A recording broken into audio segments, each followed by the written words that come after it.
I'm Clay Carlino, and I do stuff. And today what I've been doing is concrete. I've been working on my steps all day long, and I am so sore.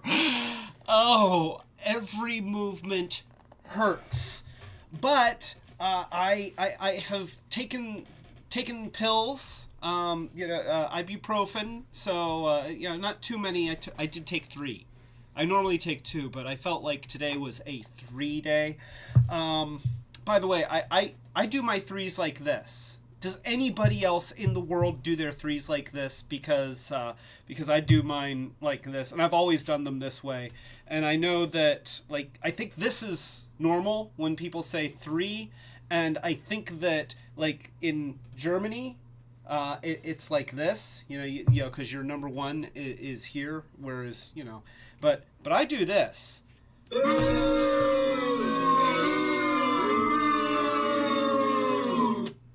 And it starts already. So we got a whole bunch of people to toast, and this is so cool. I just want to say thank you to everyone, because this is the first time that I've actually seen the comments section just kind of exploding before we even start. So that's really cool. And so let's toast the people that we see here. This is pink lemonade. All right, so we've got Canadian Ranger, we've got Kyoji, we've got Colleen, we've got Joy Thayer, we've got Nathan Fillion, we've got Canadian Ranger. Did I already say Canadian Ranger? Did I get everybody? So that's and Connie is here too. Hi, Connie. So I think I'm gonna have to just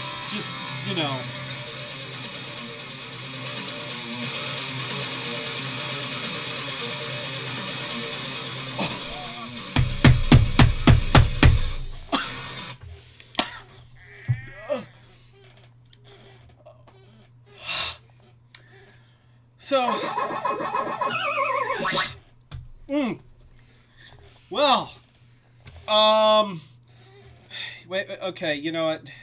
Here we go.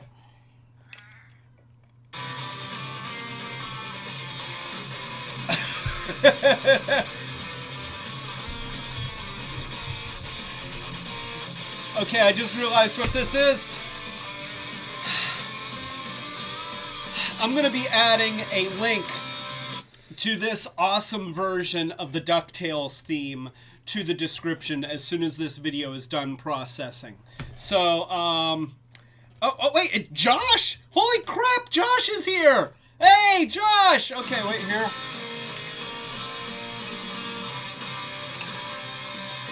Oh.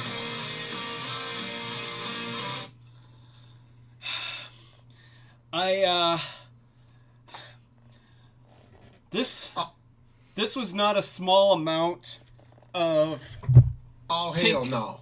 Pink lemonade. I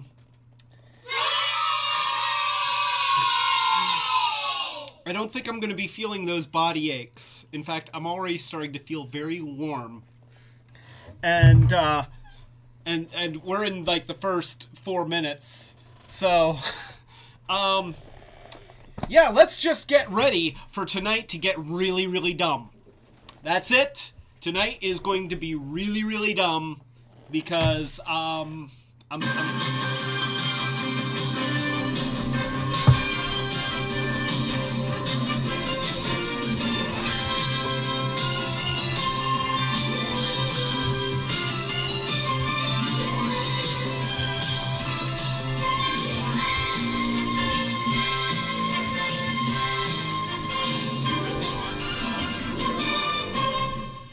it's special tonight because I've already had way too much to... Oh my god! I am not downing this. Just so you know... Oh, Hope's here! Oh, jeez, Hope's here.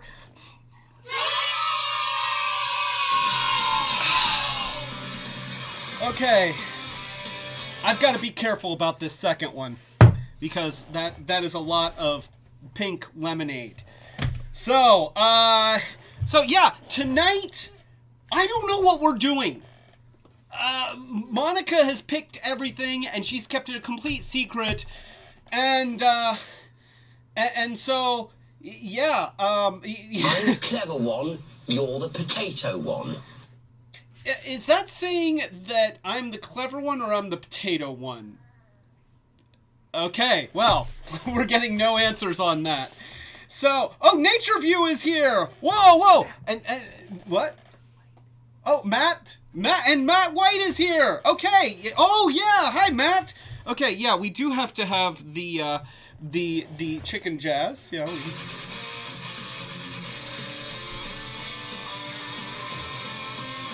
Oh, and Dudley Crusher is here. He wants to be part. Well, his tail wants to be in the live stream. So wait here, Dudley. Let me rearrange my legs just a little bit. There you go, buddy. There we go. And here, let's just show. Oh, you're caught. No, you don't have to get down. Oh, he's not getting down. Okay. So, and James Rain. I don't think that I've seen you on the live stream before. Hey, you know what? This one's for you.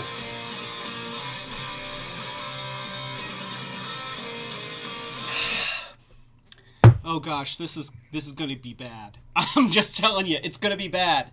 If you guys were looking for an intelligent, cohesive live stream talking about world events, dissecting things on an intellectual level, that you probably should, just go somewhere else.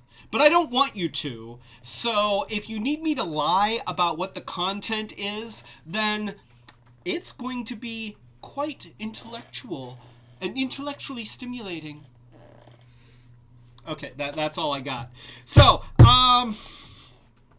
Kyoji was just saying he saw some dude jogging on his way home that from proportions of his head and shoulders looked like Sontaran. Oh, okay. That's actually really cool. I'm the clever one. You're the potato one. Oh, yeah. Okay, got it. Yeah. So you actually saw the potato one. That's pretty cool. So, all right. I guess. The way that this is going to work, I don't actually know exactly how this is work, but how I think it's going to work is that Monica's going to give me stuff, and I have to try and I'm going to tell you what I think I know about it. Now, she has confirmed the data, and she's going to tell us how, or she's going to give me the data, and I'll tell you how well I do. And then she's going to be keeping track of the number of things that I get right and the number of things that I get wrong. And then depending on whether I do well or poorly, she's got these little clickers. So, the black clicker, here we go. So that's look, I've already got 9 right. I get a reward. So and at some point, when I think if I get 2 or 3, I'm not sure which, right, then I get a reward, and if I get 2 or 3 wrong, then I get a punishment. And so Wow, this is amazing! I know, right? Bad, very bad. And bad, very bad. So yeah, here, let me give you these back. And did I say hi to Nature View? Okay, I mean, just in case I missed you, Nature View.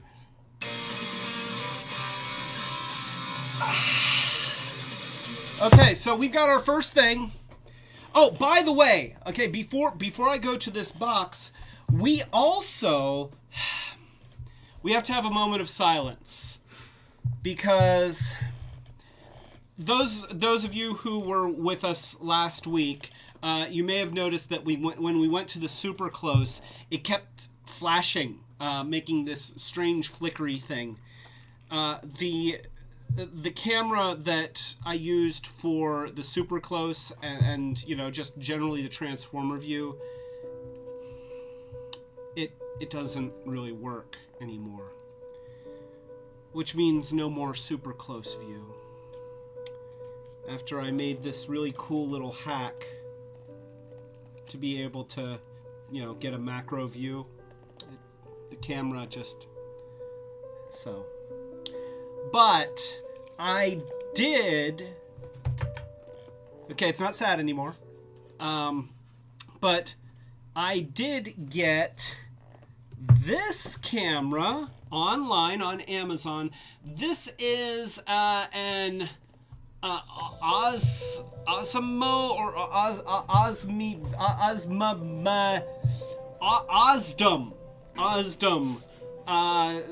It's a Osdom 615 camera, I think, and it's got a manual focus, and it's got a wider angle lens, and it was a little bit more expensive than this little Logitech, but less expensive than my main camera, and it really works pretty well. And here, let me put it in position, and you can now see our new alternate camera view.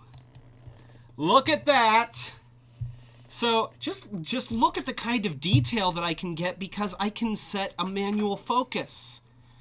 So now we're going to be able to see the entire toys, and you know, I won't have to show them so close up that you can't actually see the detail. So this is very, very exciting, and it is kind of sad to see the cheaper cam go away. Maybe at some point I'll recycle the super close lens, but yeah. So yes, word of the day before we get too far down the road. Just do it! Word of the day is this.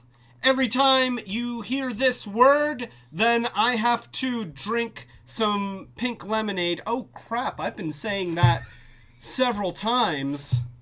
Well, I wasn't even paying attention, so...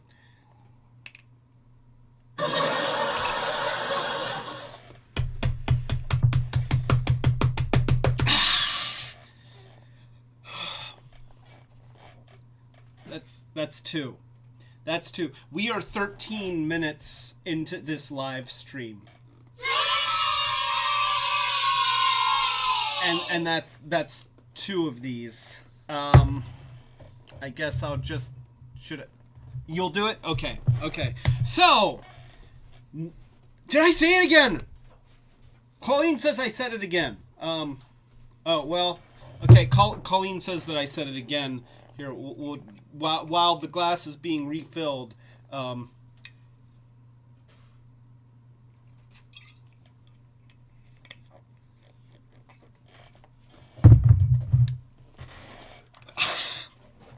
so that last one was a little bit of a blend to make it a little bit easier. The first one was straight up lemonade, lemonade. And that was straight up lemonade, and I think that I'm getting a blended lemonade now, because we do want me to be able to complete my sentences to some degree. So, oh, Jonah's here! Oh, holy crap, Jonah's here! Oh, okay. So we have, this is regular lemonade.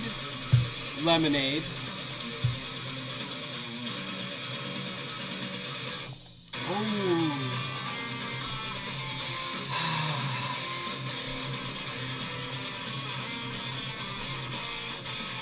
This is for you, Jonah.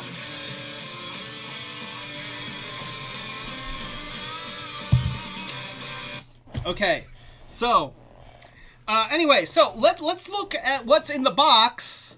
What's in the box? I don't think we have that as a sound clip, which is amazing because, you know, we're doing a lot of what's in the boxes, but I don't have the what's in the box sound clip right now. So, you know, we'll think of that for next time. So, very manly box. Ooh, okay. Okay, so what we have here...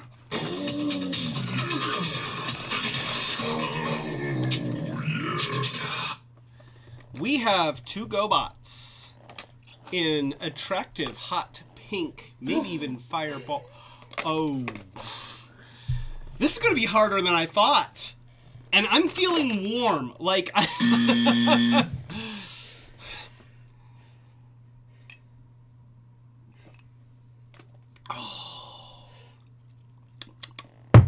Okay.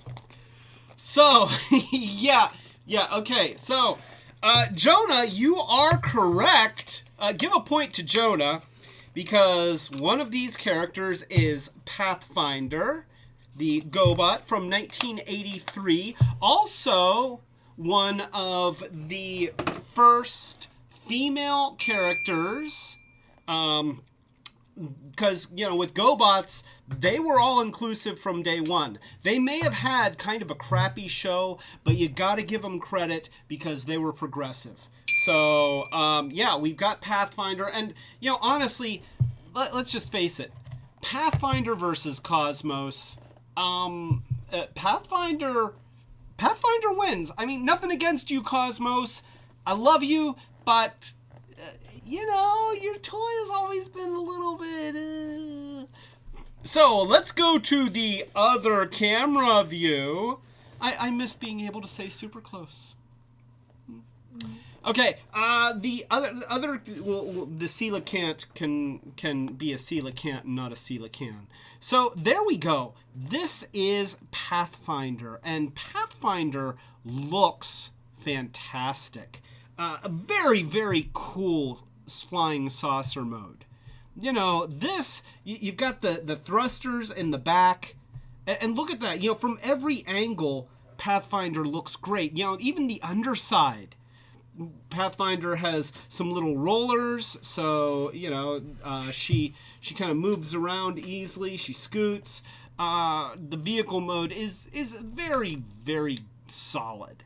You know, it may be a simple transform, but it's a great vehicle mode. And then let's go ahead and show her robot mode. We haven't changed subjects. Just say. Oh, shifting views. Yes, okay. I take that back. You know what? I'm sorry. I was wrong. You were right. So yeah, with Pathfinder, so her shoulders are on a unique joint. You can fold the arms down and then pivot them down like this, and that gets them out of the way of the legs. The legs swing up like this, because she does the splits. And then you can rotate the shoulders the rest of the way here and up to go like that, and then the head is right here. And there she is. Let's go to the other camera view. So, you know, that is a solid robot mode. She looks really good. She is, you know, and that's one of the things I really liked about the Gobots. For the most part, all of the robot transforms were very proportional. And you know, the detail on them looked fantastic. You know, look at all the details molded into her arms and even her chest. And, you know, no, she doesn't have boob armor. The Gobots robot modes were pretty much androgynous. But that's okay, because they are robots. They don't have to have gender-specific parts. But I really appreciate that she was definitely a she. And you know what? This even though they could have made this a male character, I like that it's a female character. So, you know, Pathfinder, 1983, really, really nice figure. Of course, the 1983 figures, you know, and Transformers, Gobots, none of them had a lot of posability. You know, back then, Action Masters, which only had shoulders that went like this, and then the G.I. Joe style legs, those were considered highly posable. By today's standards, that's just kind of laughable. But back then, that was very posable. So, Pathfinder, she gets a thumbs up from me. I'm a big fan of Crazy Russian Hacker, and I haven't been watching Crazy Russian Hacker's website because there are too many commercials. I'll be watching a 10-minute commercials or a 10-minute video where he's talking about a bunch of kitchen gadgets and get 3 minutes in and there's a commercial in the middle. And if I'm it's like I don't want to watch a commercial in the middle of a YouTube video that already is kind of, he's not endorsing products, he's just sort of showing them off because it satisfies curiosity. It's a great formula. But yeah, too many commercials. I watch a lot of Mighty Car Mods, and they also have commercials in the middle, but when you're watching a video that is like 25 minutes long, if there's a commercial every, say, 10 minutes, it's not as annoying as when you've got a 9-minute video and there's 2 commercials in the middle of it or something like that. So, anyway, this is Pathfinder. Love Pathfinder. And the other Gobot that we've got, also from 1983, is Loco. He was probably named Train Robo from the from when he was from the Machine Robo line, and I'm already starting to transform him. Let me just say, I love Loco. And Pathfinder was UFO Robo in Japan. So let's go to the other camera view and look at Loco. And Loco looks fantastic. Look at that. That is a beautiful toy. That is just... And, Dudley wants to... Wait a minute here. I have to show this.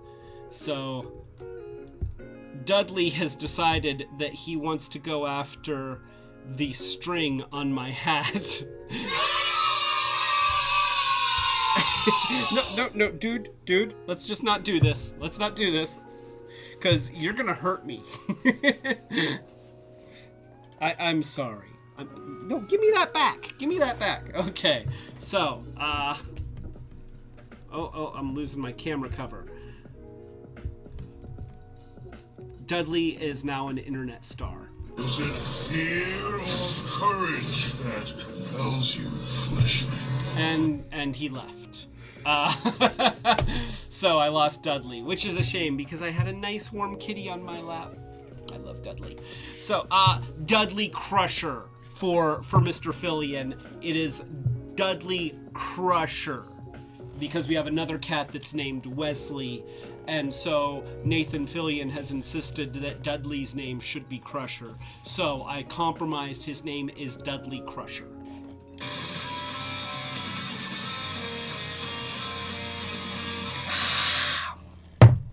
So, getting back to Loco, he's a great-looking train. And even though he's got just a fold-over transform, it's such an effective transform. Look at that.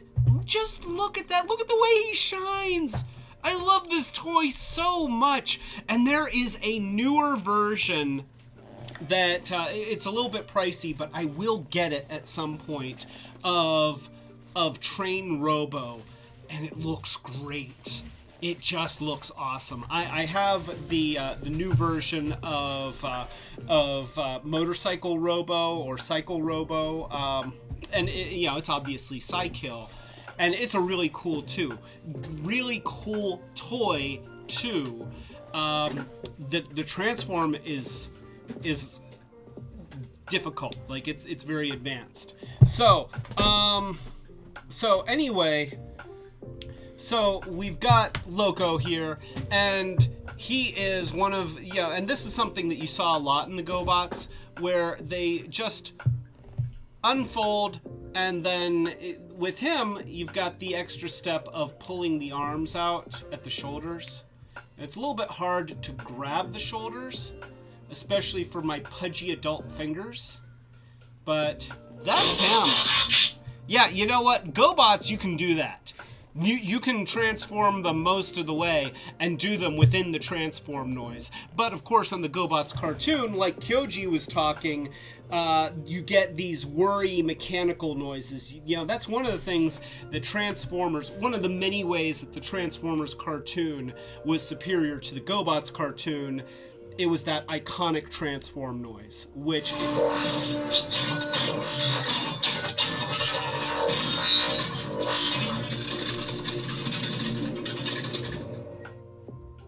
Okay, that's not it. That's Michael Bay being a moron and not understanding Transformers. So, anyway, so yeah, let's go to the other camera so you can see the robot view. And look at that. Look at him. He is so good looking. You know, once again, Gobots had great proportions, and that's something that Transformers really never mastered is, you know, well, I mean, these days the robot modes, of course, have very, very nice proportions, but Gobots were not only proportioned well, but the figures were to a common scale. So you had the ones that were these high, and then you had the Super Gobots, which were, you know, a little bit taller. Now later on they did get ones that were still called Super Gobots, but they were a little bit like in between, and they would have been more comparable to like the size of Prowl or Ironhide or one of those characters. But yeah, Loco looks great. And this one, even though he is, oh gosh, what, 35 years old? You know, more than 35 years old. This one was yours? This one, okay, so this is actually Monica's original Loco. And he looks fantastic. I love this guy. And he looks great in a power suit. He looks great in his train mode. He looks great in his robot mode. He is just a fantastic character, fantastic toy. I've got a couple of Locos, and you know what? I treasure each and every one. So, oh yeah, I do have to give back the boxes. So we will give back the boxes. So, oh, we have a new box. New box. So, bigger box. So, oh, Joy had Loco. I think a lot of kids had Loco. I think that he was distributed pretty well. So, we are going to undo the clasp here. And, ooh, okay, I know this one. So, I will return your box. So what we have here, okay, I'm going to say that I feel like this guy doesn't have a very good reputation amongst Transformers fans, but I personally love this one. This is Generation 2 Megatron. It is Generation 2 It is clearly Generation 2. Robots in Disguise Bludgeon. Okay, we're gonna split hairs here. Supposedly, this is Robots in Disguise Bludgeon from 2001. It was a KB Toys exclusive, but it is obviously a repaint, just a straight up repaint. There is no new molding on this toy of Generation 2 Megatron. Okay, so Gen 2 Megatron, this version was purple. I am getting a strike counted against me because this is Bludgeon, not Megatron. But you know what? As far as I'm concerned, it's Megatron. I'm sorry, because if it were Bludgeon, he would have a skull for a face. I'm telling you, if it were Bludgeon, it would have a skull for a face.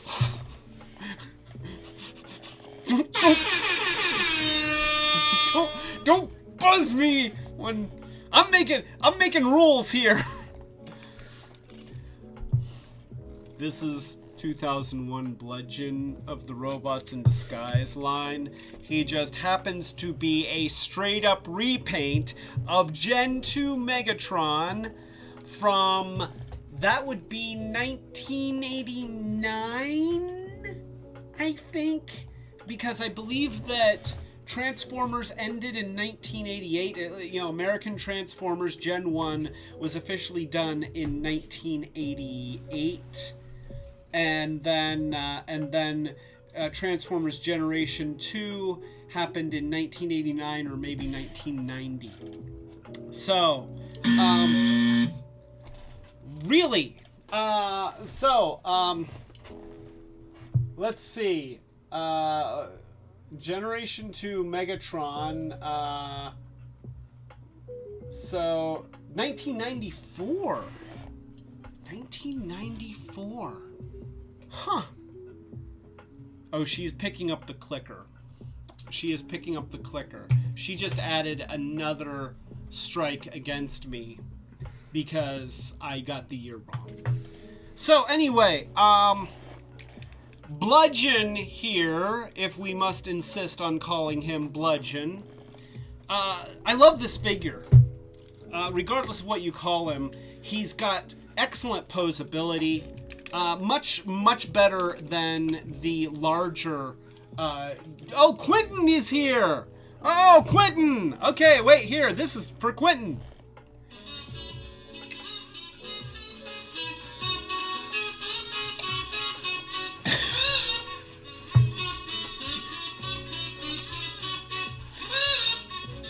I'm noticing a theme. Canadian Ranger, you didn't miss anything. We have accomplished absolutely nothing in your absence. Quentin showed up. We drank some more lemonade, and I this is like the third glass that I have emptied. And I was just talking about 2001 Robots in Disguise Bludgeon, who is very obviously a recolor of 1994 Generation 2 Megatron. What? I'm not drinking it. I'm not drinking it. It's good, but I'm not drinking it. I'm not a lush yet. I'm working on it. These live streams are making me into a lush. Matt White is here! Oh my gosh! Matt White! So,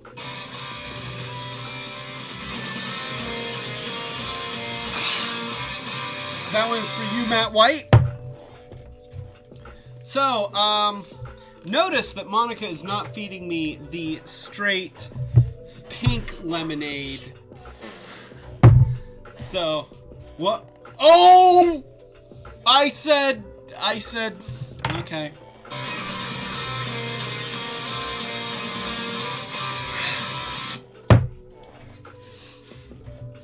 She's chastising me.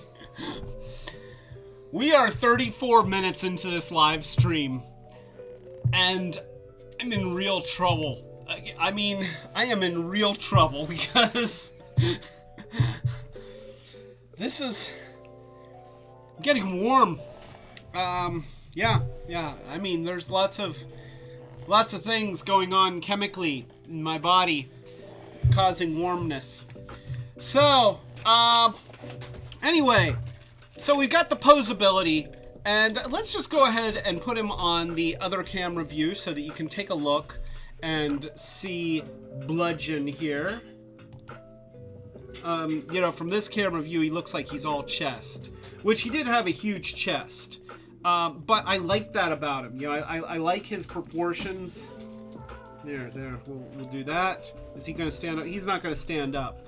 But you can get a great view of the figure. He's very dynamic looking. I always loved this body design, and I would love to see them do a masterpiece version of this incarnation of Megatron, because I feel like at this point he's been a tank far more times than he's been a handgun, and the tank works for him. You know, the idea that he had to turn into something that the other Decepticons held never sat right with me when I was a kid, and so you know, I'm very glad that he's kind of adopted. Ooh, excuse me. The tank mode. This does have the ridiculous air cannon gimmick, and the air cannon would make a missile. I have the missile somewhere, but it's not here. But you go like this, and you can actually take this off. Okay, you can take this off and then really give it a squeeze, and then, ooh, you know what? I could put fragrance in here and use Bludgeon as a perfume mister. Yes, there we go. So thank you, Bludgeon, if that is your name. It's not, it's Megatron. So, yes, there you go. I do not have the... yes, Canadian Ranger. I do have Robots in Disguise, Optimus, and Ultra Magnus, and at some point we will show them on this live stream. I believe that we already talked about Optimus, but we did not show Omega Prime, which is the combined form of Optimus and Ultra Magnus. And I have to say, I love both of those toys. They are excellent. They are fantastic. The only criticism I have is that you have to take Ultra Magnus's legs off to transform him. I realize that you take his legs off anyway for the combined form, but I feel like it's okay when you're combining toys if you have to take them apart and reassemble, because they're combiners. That's part of combining.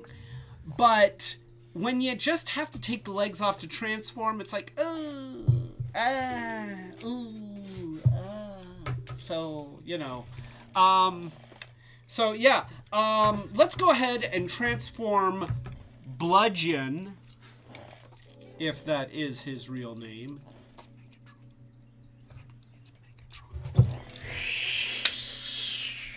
Oh, come on! Oh, come on!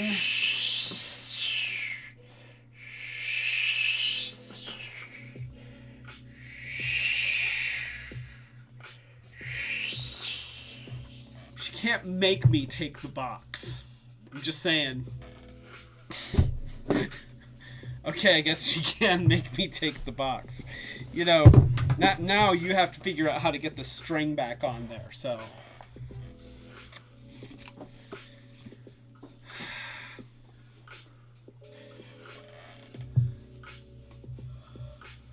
I don't even know what that is!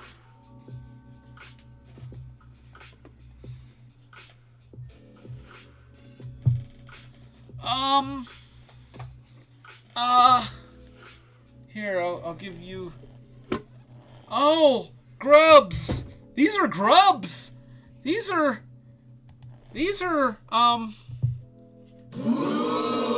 No, this does not get an ooh.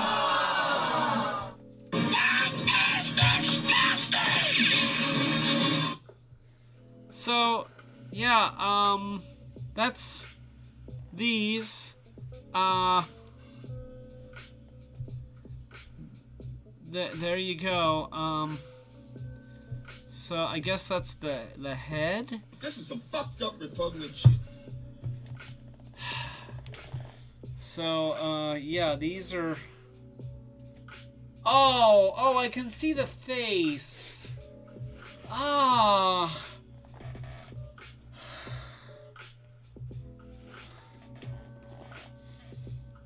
Is this because I thought so much about Bludgeon? This is because I thought so much about Bludgeon.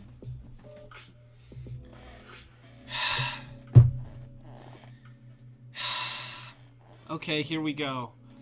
You can see the face. No, God! No, God, please, no! No! No! No!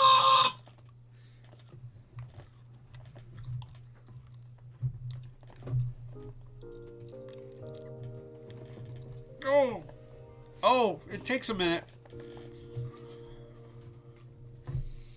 Oh, it tastes like that black beetle thing from last time.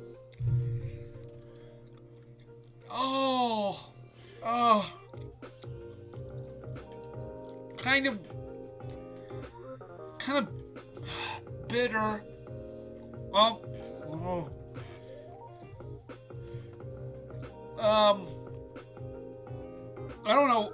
I don't know how to describe the flavor. It's a little bit acrid. It's okay. I got 2 of these. Here we go. Oh, why did I take the second one?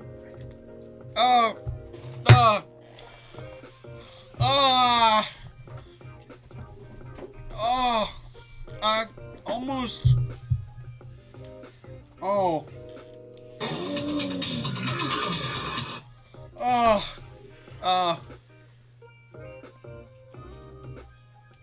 Yeah. Grubs aren't good. So I've actually been eating the grasshoppers, even off camera. Yeah, I've polished off 2 jars of grasshoppers because, I get snacky during work. And these are very nutritious and low in calories. And,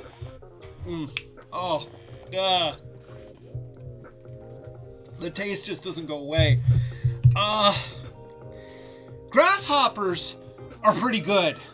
I'm just gonna say it. I've gotten used to them. I've gotten past the fact that they look like grasshoppers. But,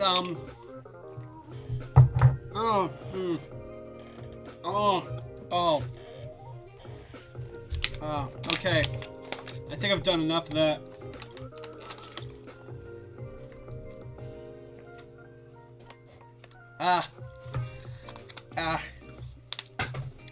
But those, I want to say that they have a little bit of a smoky flavor, but it's not a good smoky flavor. It's almost like it's... Yeah, it's like that. It's, it tastes kind of foul. It tastes a little bit like something that is like 2 weeks past its prime. Yeah, those are grubs. So, I believe that, James, the reason is because I'm being punished for fighting about Bludgeon's name. That is why. And Canadian Ranger, I wish that those grubs tasted like Snickers. They do not. Snickers are delicious. Grubs are not. So, we now return to the Transformers.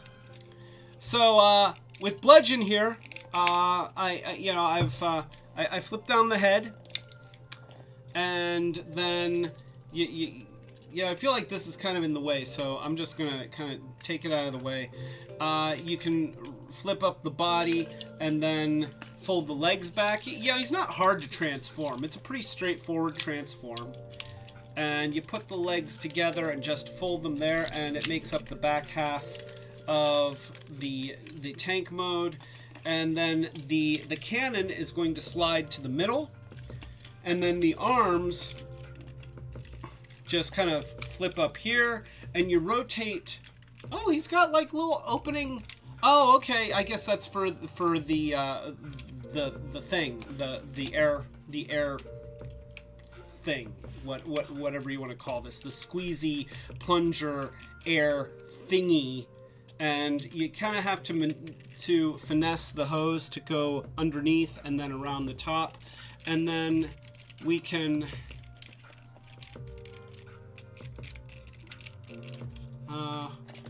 I think that's it. Is that it? Oh, wait, here. The trying to get the arms to go in, and they just don't quite want to. Maybe, wait here, let me get that out of the way. Transform him first. And then we'll do that. And there he is. And with the exception of the ridiculous air cannon gimmick, it's a pretty solid tank mode. Now, we do not have a turret that rotates, which is a little bit of a shame, and it does not elevate, which is also a shame. But for a Gen 2 toy, you have excellent posability, and, you know, I like the vehicle mode. I mean, you know, he looks like a tank.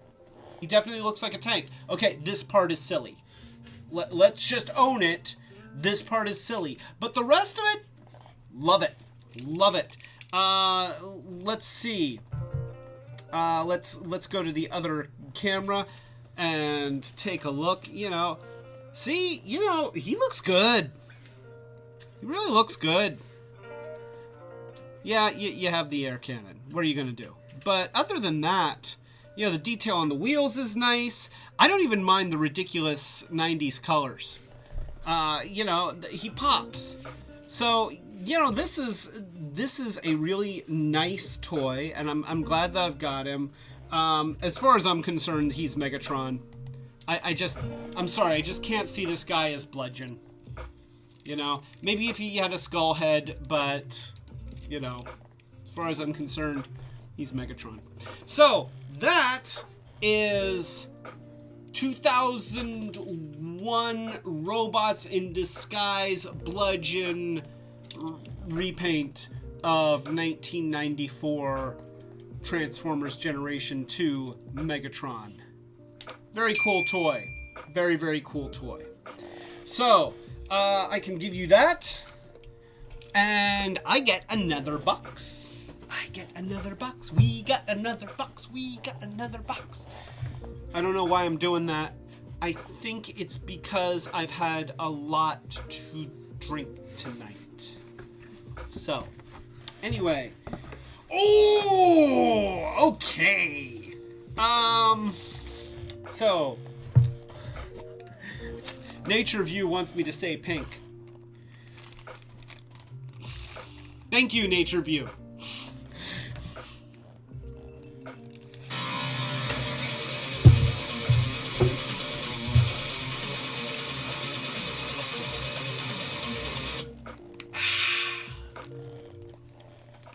That was one of those blended things. Oh. I'm being advised that I did not have to drain that. But it was good. It was good. When it's blended, it's good. It tastes just like fruit juice. I don't even taste any of the other stuff. Oh, yeah, there's a face plant going on off camera right now. So, anyway, this is Gobots Scales. He would have been one of the toys that was created by Tonka. He was not imported from Machine Robo. I will give you the bag back. I love this toy. This is the one that I had when I was a kid, and I think he's so cool. This is something that Gobots did that Transformers just didn't do. They had monsters. And monsters are so cool. I swear, if Gobots would have just had a better show, I think that they would have done better in the Robot Wars. But, you know, they had a crappy show. And some very bad marketing. I mean, you know, there are a lot of things that led to Gobots' demise. But I have to say that the fact that they did toys like this... Okay, yes, he would have been a giant, oversized race car. And in continuity, it's hard to see how that fits into any universe. But let me show you on the cheaper cam how this works. Okay, so, you know, you have him, and see, his race car mode looks great. I love the Scaly 14, okay, because his name is Scales. You know, and so that's cool. And the fact that it's like 38 years old or something, and it's the stickers aren't peeling. I love that too. So you would rev him up, and then you'd press this button, and it would go, and then it would automatically transform and, you know, bowl over your Gobots. And look at that. I mean, that's cool. You know, he's in this kind of position. You know, he starts out as a race car, and then he goes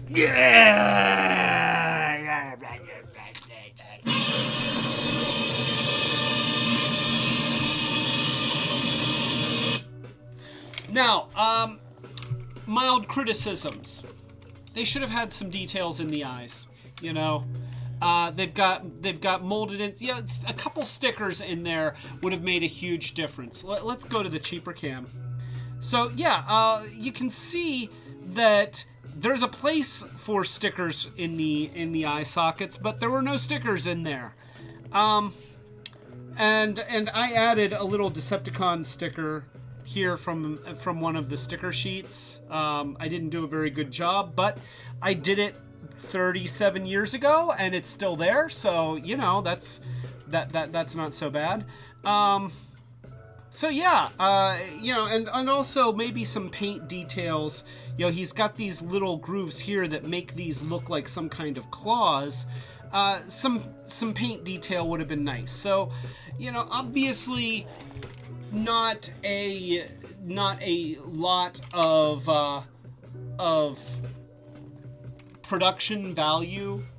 You know, they molded it, they assembled it, they made the gimmick work, but then they didn't gussy it up. You know, you have the... That's who you'll be from now on, cup shit face. I don't think that's fair.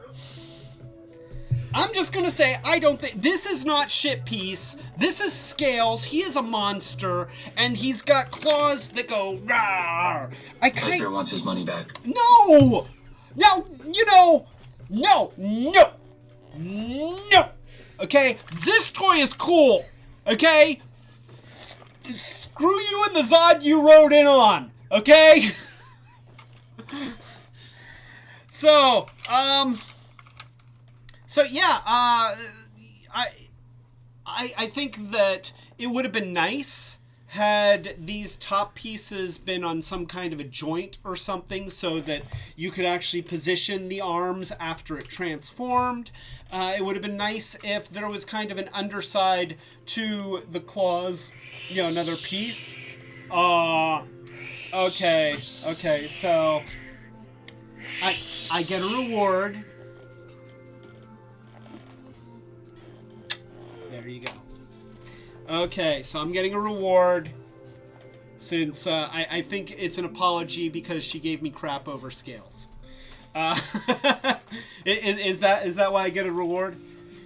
Ooh! Whoa, I get 2 rewards! I was really good! Oh, that's cool! Look at this! This is like a tiny jackpot machine. Wait a minute! This is... Okay, am I allowed to open this? I'm opening this. Okay, I'm gonna try to open this. Exacto. It's in the Jason mask. So there we go. We'll just... Okay, there we go. give that back. Okay, so now let's... Oh, yeah. Look at that. That is a little tiny jackpot machine. Let's show it on the other camera because we have to show this. Okay, look at that. That's so cool. Wait, here. I bet that it works. I bet that it does a thing. Yeah, look at that. Look at that. Oh, and I did not win. Okay, and I still did not win. Okay, wait a minute here. Okay, and I did not win. Okay, and... Oh, I did not win. And I did not... Okay, so, apparently, I'm just as lucky at gambling with a little miniature slot machine as I am with the real thing, which is why I don't really gamble, because I lose. So let's just pretend... Wait, come on, just no... Just wait here. There, look. I made, that's completely legal. You see, that's completely legal. So I got 3 in a row. That means that I win. Just go with me on this, okay? And that means that I also get a Take 5. These are delicious. These were made in 1984. No, they were not. They are 310 calories. Oh, hell no. Just a little. Okay. Oh my gosh. Take 5. These are so good. Oh gosh. See? That's so much better than a grub. What is... Oh, okay. So, Take 5, it has, let's see, pretzels, caramel, peanut butter, peanuts, and chocolate. So, 5 different things. And oh my gosh, I mean, how can you go wrong with that combination? Honestly.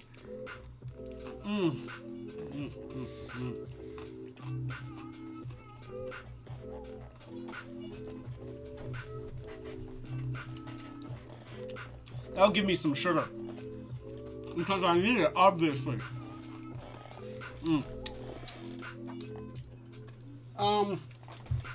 Oh! Christopher Remley! I don't think that I've ever seen you on the... Okay, we have to toast Christopher Remley, because I don't think that I've ever seen you on one of these live streams before. So, hello, Christopher Remley. This is for you, and I'm being advised not to down the whole thing.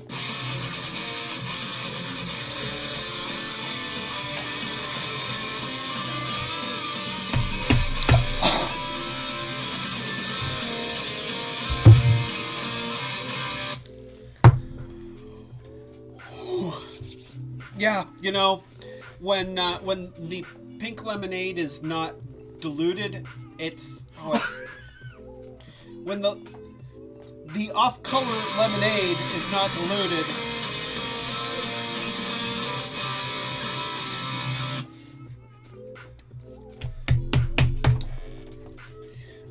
it's a lot more intense. So, I'll give you this back. And you know, I suspect that this is the same mechanism that is in the Select Converters slot machine. And I don't know if that guy had a name. Did he have a name? Slots? I think his name, yeah, Slots. Very, very cool toy. This is a cool toy. That's pretty awesome. So I you know, slot machines are neat. And the fact that they can make something like this that actually sort of works is great, and the fact that I cannot win at it is appropriate. So scales. We're done with scales. I guess we're done with scales. We're getting a new box. So here we go. Oh, okay. So, Ms. Kitties has seen you in the Twitters. So, okay. So there we go. Well, thank you for joining us, Christopher. I am very glad to have you here. So, ooh, this is a good one. This. Okay. There you go. So, back in 1990. Now, don't buzz me yet. Okay, I'm giving a little bit of history. I believe that it was in 1995 that we had Transformers Armada. And 90, no, not 2000. Okay, no. Robots in Disguise was 2001. Hey, give me some. I've had a lot of this. Okay, so Robots in Disguise was 2001. So in 2002, we had. I'm getting chapped lips. I'm sorry, everyone. Burt's Bees is great. They're not a sponsor, but you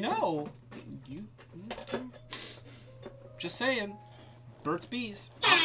Anyway, so in 2002, we had Transformers Armada, and it seemed like Transformers Armada, in a lot of ways, was really the rebirth of Transformers. And I know that we had Transformers Robots in Disguise, which is now known as Transformers Car Robots, in 2001, where you had the vehicle Transformers. But, that was such a mishmash, and it, you had toys from all over the place. You had some repaints from Gen 1, you had Beast Wars. It was just kind of it was a little bit of a mess of a line. And so Transformers Armada comes out in 2002. And, oh, okay. Josh says that my knowledge is impressive. So thank you, Mr. Yilon. I'm going to just...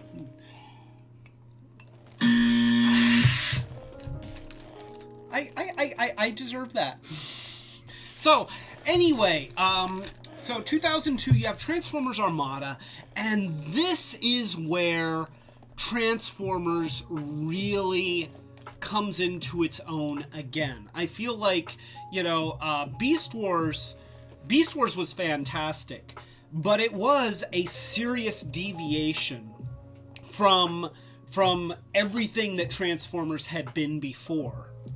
And so this was Transformers kind of in the forms that it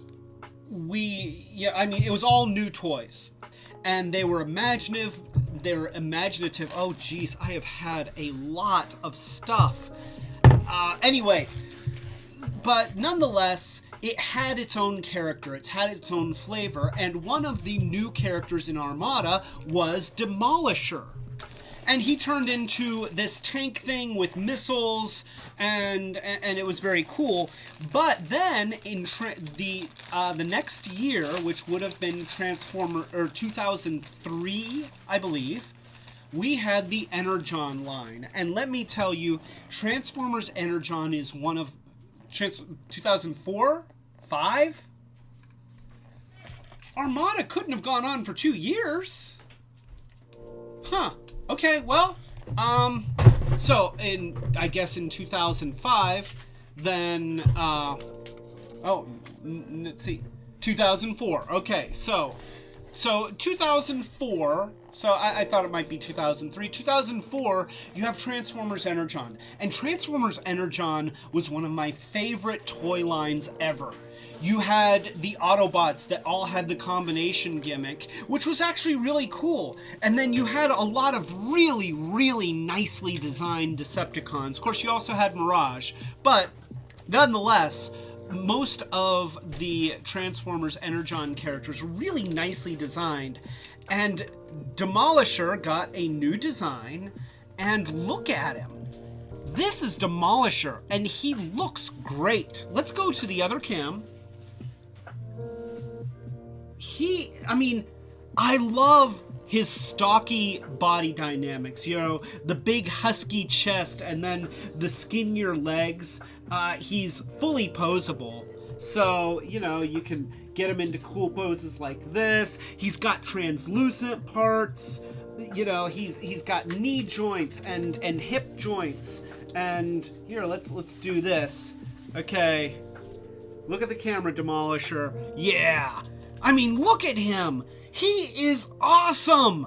And then, all of the Decepticons in this line, they had the gimmicks. You know, they did not combine like the Autobots did. But what they did have is firing weapons. And so, let's see. Oh, yeah, okay, so here we go. Oh, one of those went into my glass. That's cool. So, yeah, you know, an array of missiles, and then you have these translucent things that you can pretend are lasers or something like that. You know, some kind of energy-less weapons. They don't have to be lasers, but yeah, I'm gonna put these back in so I don't lose them. There we go. Wait, there we go. And there, you have to get the orientation right on these things, or they don't go in correctly. And there we go. Okay, so that's 4. So we did not lose the missiles. And you know, this flips up so that even when he's in battle, he can pull this thing out and boom, boom, boom, boom, and you know that is just such a neat robot mode. I love it. I love this toy. I would have loved to have seen Demolisher integrated into like the Constructicons, and he looks the part. You know, he's already got the purple and green, and he turns into a dump truck, which I'm going to show you. I know that I'm spoiling the surprise. What does he turn into? I mean, he's got a conspicuous dump truck shape on his back, but I mean, that could be anything, right? Okay, yes, he turns into a dump truck. And so let's show you the vehicle mode. And so for the vehicle mode, what you're going to do is you're going to pivot this up. And this is on its own armature, just like this. And so you're going to pivot that up, and the head automatically goes down into the chest. And then the body rotates. So this is a little bit tricky. Okay, so this goes around like this, okay? And that exposes the grill of the truck around the back of the robot form. And then this does a thing. Okay, wait, here. Let's see. Okay, so you want the grill to show in the front because these are the headlights. And then we're going to do this. And then you're going to fold up the arms. And I believe that they are going to collapse like this and just go right over top of the front of the truck. And then you're going to do the same thing on the other side. And see, he's got this double hinge thing here, which just folds in. There's a little groove inside here. You see that space? So that just goes right in there. And so now you've got these things folding up, and see, this is the passenger compartment. So that gives you an indication of the scale of this vehicle. You know, if this is the passenger compartment, this is one of those giant earth mover vehicles. This is not the kind of dump truck that you see driving down the street, way too slow that you get impatient behind. This is the one that's bigger than your house. So we're also going to fold the heels back, and see, when you fold the heel, the whole foot pivots. And then you're going to do that on the other side, just like that. And then these things, so the whole lower half of the body, right at the waist. Ice Bear's tired of staring at this guy's butt. We haven't even started staring at this guy's butt, okay? Just saying. So, and there's a double hinge here, okay? See that double hinge? So that is going to enable it to do that. And that gets the pelvis out of the way. And then you put the legs up, and then you can see how there's a little hole right there on the insides of the legs, and then there's 2 little posts here. So you engage those, and that puts everything together. So there we go. And then we fold the panel here over to the top, and look at that. That is his vehicle mode, and he looks great. I love this vehicle mode. And, you know, there's some liberties taken, obviously, but just look at that. That is so nice. It is awesome. It is big. It is badass. It's still got clear parts. It's got big knobby tires. This guy is awesome. I haven't seen this guy for a while. He's been in storage, and that's one of the fun things about doing these live streams. And he has the largest Decepticon symbol in toy history. Look at that. He is not a robot in disguise. He is wearing his colors proud, and, you know, no apologies. He is a Decepticon through and through, which is funny because in the show, at the end of Armada, I think that he had tried to be a good guy, and he was working with the Autobots, and then they were mean to him. They were assholes. You know, and it's like, you know, he's trying, and you guys are being complete shit, and then he goes back to being a Decepticon because the Autobots were dicks. So, oh, Mason Fur is here! Hey! This is for you, Mason Fur!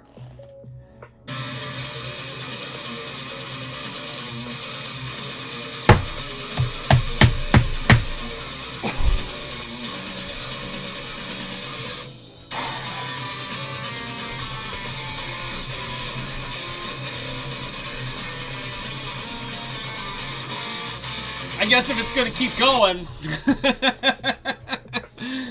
Whew. So, yeah, that's the colored lemonade. I'm not saying what color. Ooh! I get a present! I get a present! I get a present! Okay, so here we go. Here we go. We're getting another present. And I don't know what the present is. I already got a Take 5 bar and a slot machine. I got 2 presents. Oh, because I'm drinking so much? Okay, well, now I know. Oh! Okay, this is to help me continue with this live stream. Nachos! So, I will give you this back. Oh my gosh. This is gonna be so good.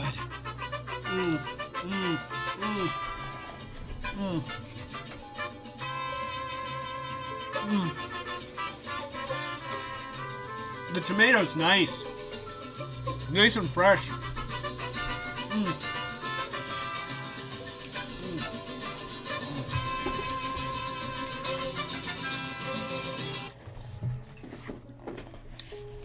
So, I didn't really earn that present. I got that so that I'll have something solid in my stomach after drinking way too much lemonade. So, anyway, that is Energon Demolisher, and he is great. I love this toy.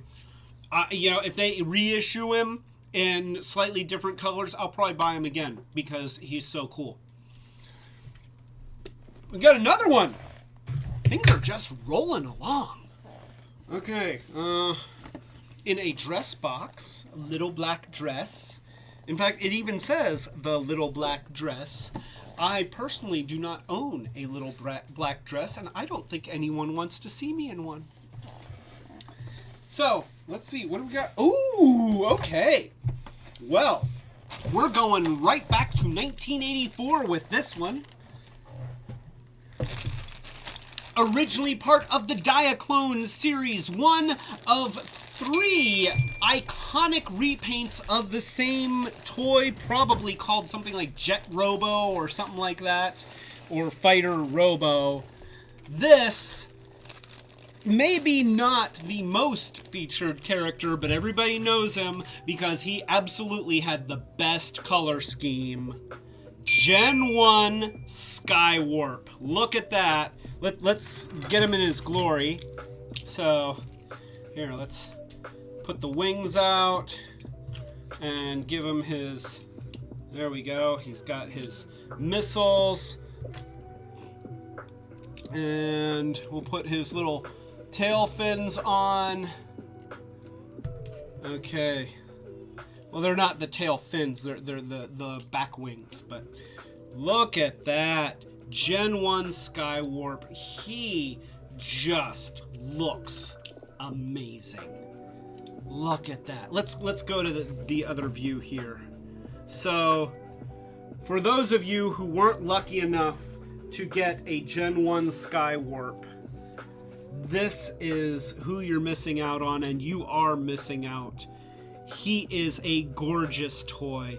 The colors are just amazing and quintessentially Decepticon-y. I mean, when you think of a Decepticon, Skywarp is kind of the archetype for the Decepticon soldier. He's the Transformer that all other Decepticons are sort of loosely based off of. In the cartoon series, you know, he actually didn't do much, but everybody remembers him for being able to teleport. Even though I recently discovered that he only actually teleported, 2 times during the series? And that's crazy to me, because in my head, he was teleporting every You know what? Megatron teleported once when he had used Skywarp's, whatever the chip was called. You know, battle something chip. You know, they put them all in a furnace, where presumably these very special chips kind of got, I don't know, They made an electronic noise, but it sort of seemed like they just... Battle Chip Rectifier. It was called Blazing boom! Inappropriate. Battle Chip Rectifier? Okay, apparently that means something different on the internet than I thought. But they would put their Battle Chip Rectifier into this device that the Constructicons had built to transfer their special abilities into Megatron so that he could have a one-on-one battle with Optimus Prime and defeat him in battle and thus end the Autobot Decepticon war. Now, of course, Teletran 1 in that episode would have been able to detect the things oh, Nature View is leaving. Oh, Power Chip Rectifier. Kyoji, you are so good. And Nature View, hey, Nature View, have a great evening. Thank you for coming.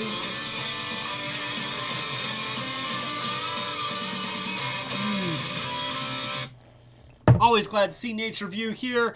And yes, Kyoji, you are correct. It was the Power Chip Rectifier. I knew I was getting that wrong. I was close. I feel like I get partial credit because, you know, Power Chip, Battle Chip. So anyway, yes. And, oh, is Laura taking off too? Or is Colleen taking off? I see Night Laura. So, anyway, oh, Nature View is Laura. Okay, now I understand. And I should have known that, but I, for whatever reason, did not. So, anyway, you had, of course, Teletran 1 would have been able to somehow magically detect the use of other Decepticons' powers in the damage that Optimus Prime received, and so the plan was that the Constructicons, which the Autobots didn't know existed yet, or at least depending on which version of the completely frazzled continuity that was the Gen 1 cartoon, they wouldn't have known that the Constructicons were on Earth yet. The Constructicons were sent to destroy Teletran 1, but they were thwarted by the Autobots, or the Dinobots. So, that was the introduction to the Constructicons. It was an iconic battle between Devastator and the Dinobots, and a fantastic battle between Megatron and Optimus Prime. Probably one of the greatest episodes of the regular cartoon that you could ever get. It had it all. And, that's sort of why they had to create Unicron for the movie, because that episode did everything. Just did everything. So, anyway, so you had Skywarp. I know, that was a tangent. It's a big tangent. Skywarp was known for teleporting. Otherwise, he was kind of just known as a thug, one of the Seekers, one of the three. But whenever you get a version of Starscream, chances are you're going to get a repaint as Skywarp, and also, chances are I will buy it. So, this is original Skywarp. He looks great. Let's go ahead and transform him. So, these guys, here's the thing. All the parts come off. Now, you don't have to take them off, but they will come off, and then you will lose them. And that's the real problem with the Gen 1 Seekers.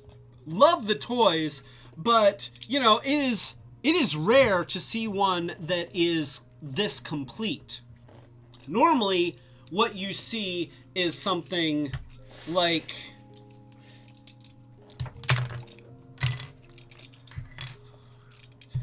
that. Oh, wait, here. Okay, this is most people's Skywarp right here. Oh, wait, I'm sorry. You know what? Take the landing gear out. So, there. Okay, this is most people's Skywarp. All right, you don't have any hands anymore. The fists are gone. Maybe you have one. Okay, I'll give you maybe you have one. And you don't have the tails anymore. And it's harder to lose the big wings. But this is what most people have after 37 years. And if they manage to keep their collections together without their mom giving them away to neighbors' kids or selling them in a garage sale, this is what you have left. So, and that's my biggest complaint about the Gen 1 Seekers.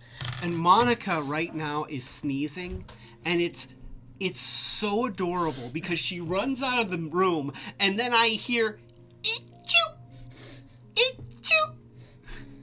It is adorable. It is the cutest thing in the world.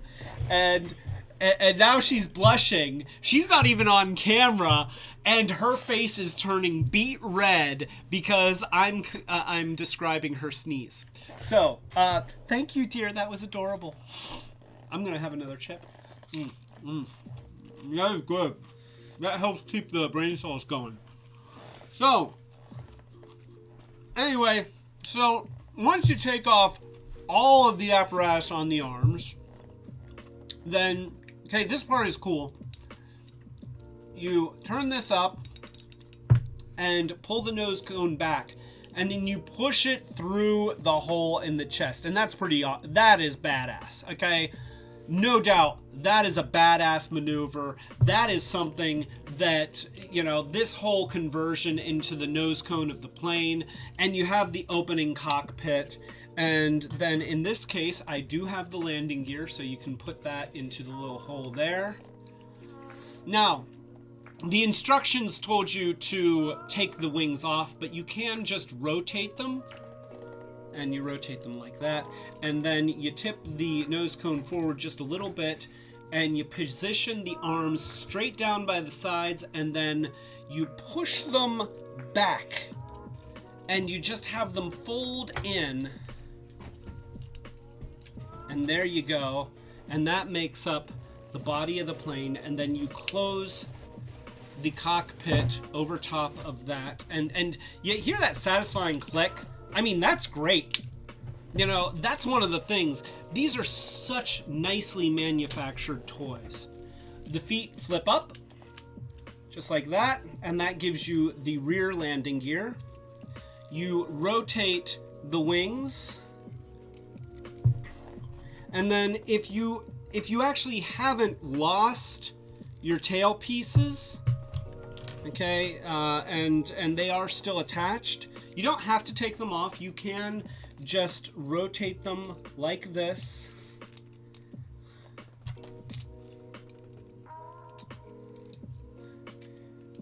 And then you can take the weapons, and actually there are short missile things that replace these guns, but honestly, nobody cares about those because you want to have the big guns, and you stick those in the holes underneath the wings. So this goes in here, and then that can go in there like that. So there we go. And honestly, isn't it cooler with the longer guns? And I want to say that this might be a reissue because the original American version. Oh, see, I lost the tail, the rear wing. These ones fall off all the time. So the original American release had much smaller, skinnier guns, and the reissues had bigger, beefier guns. And I like the bigger, beefier ones better. But they are not accurate to the original American Gen 1 release. Maybe this was like how the Japanese ones were, I'm not sure. But whatever the case, the bigger ones do look cool, and it looks great in jet mode. You know, he is an awesome jet. I mean, this is just a cool kick-ass jet. Let's go ahead, you know. Now, it always had the problem of what do you do with the fists? Now, what you can do, this is not official, but this is what I always did, and it helped me not to lose my fists, is, oh, that sticker is coming off. That's a shame. So you can kind of wedge it into that center section right there, and then wedge that in there, and then have those under there like that, and that keeps them together with the guy, because otherwise you're gonna lose the fists. So let's go to the other camera view, and there we go. You know, that's him, and boy, he looks great. I mean, take a screenshot of that. That is screensaver material. Okay, maybe having Minnie Mouse in the background kind of breaks the effect, but he just looks fantastic. What a cool toy. And I feel like for a lot of kids, this was their introduction to the Transformers world, and what an introduction it was. Fantastic. Oh, Hope is leaving. Oh, you know what? Wait here. We will have some, we won't say what this is because there might be viewers below 21. But, Hope, this is for you. Thank you. It is a hand grenade. Let's just call it a hand grenade.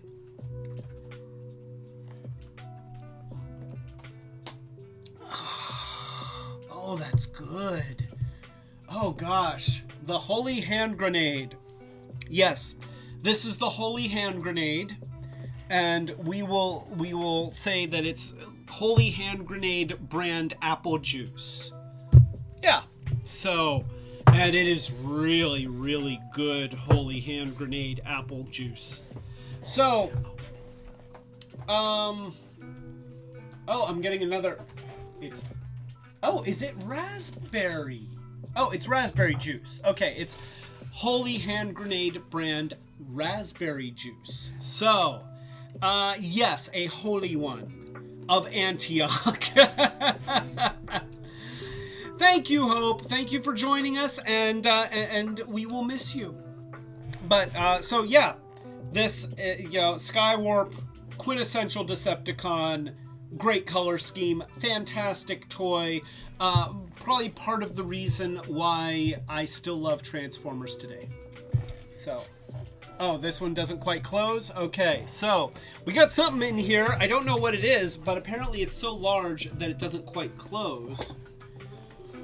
Oh, we're doing this. Okay, we will do this. So, a little bit of backstory. Around the time of Transformers Armada and then Transformers Energon, by this point in 2006, by this point in Transformers history, and then you had Cybertron, Megatron had completely lost his identity. You know, you had the Beast Wars Megatron that started out looking, very Megatron-y, at least for the he still had the Megatron head sculpt for the most part. He still had a big cannon on his arm, although in this case it was a Tyrannosaurus Rex head for an arm, but honestly, that's pretty cool. I mean, Megatron reimagined as a beast character, Tyrannosaurus, yes please, and the dino head is his arm and it is his fusion cannon. You know what? I'm all there. I may have had some issues with Truck versus Monkey, but I had nobody complained about Beast Wars Megatron. And then if you watched the show and you got familiar with these characters, then it was like, oh, this is good. We had, just a little side note. So we went to a convention called Transformers Iacon 1. Iacon 1. And unfortunately, this was the first year that they had this particular convention, and I don't think that they did it again. It was July 7th in 2006, Fort Wayne, Indiana. And they managed to get... David Kay and who was the voice of Black Arachnia? They had several of the Beast Wars voice actors there for the event, and it was so much fun. It was so much fun. And Venus Terzo, David Sobolov, and Scott McNeil. They were all in attendance. Was Bob Budiansky there? Did I not get Bob Budiansky's autograph? Oh, shame on me. Shame on me. Bob Budiansky, for those who don't know, he is the Marvel Comics writer who gave most of the Transformers their names and their personalities. He is the reason why we love Transformers today. If there is a single person who is responsible for making what we loved as a franchise, it is Bob Budiansky, and he was there, and I did not get his autograph. Shame on me. So, so we were... Shame.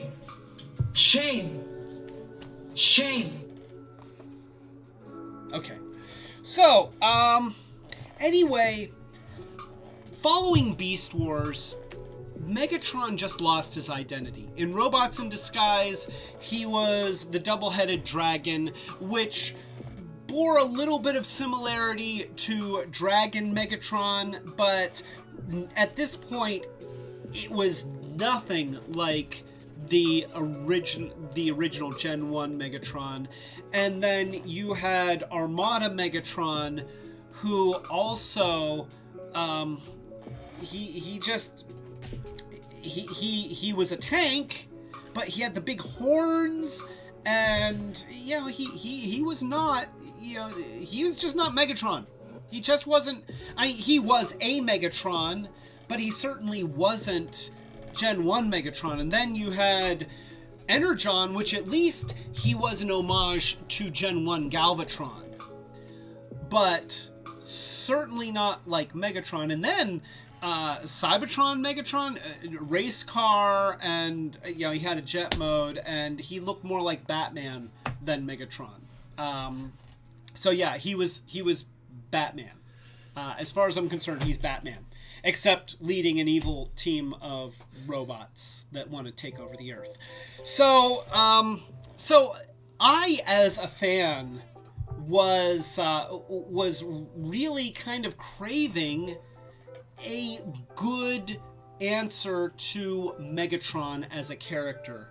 And at the same time, there was a knockoff toy that was based very heavily off of the Armada Megatron design, but it was bigger, it was a little bit chunkier. I called it Bob because, it had a very generic robot face, but okay, so here, let's show Okay, so this is Bob, and he actually had this shield thing that would snap into place so that it looked more like a tank.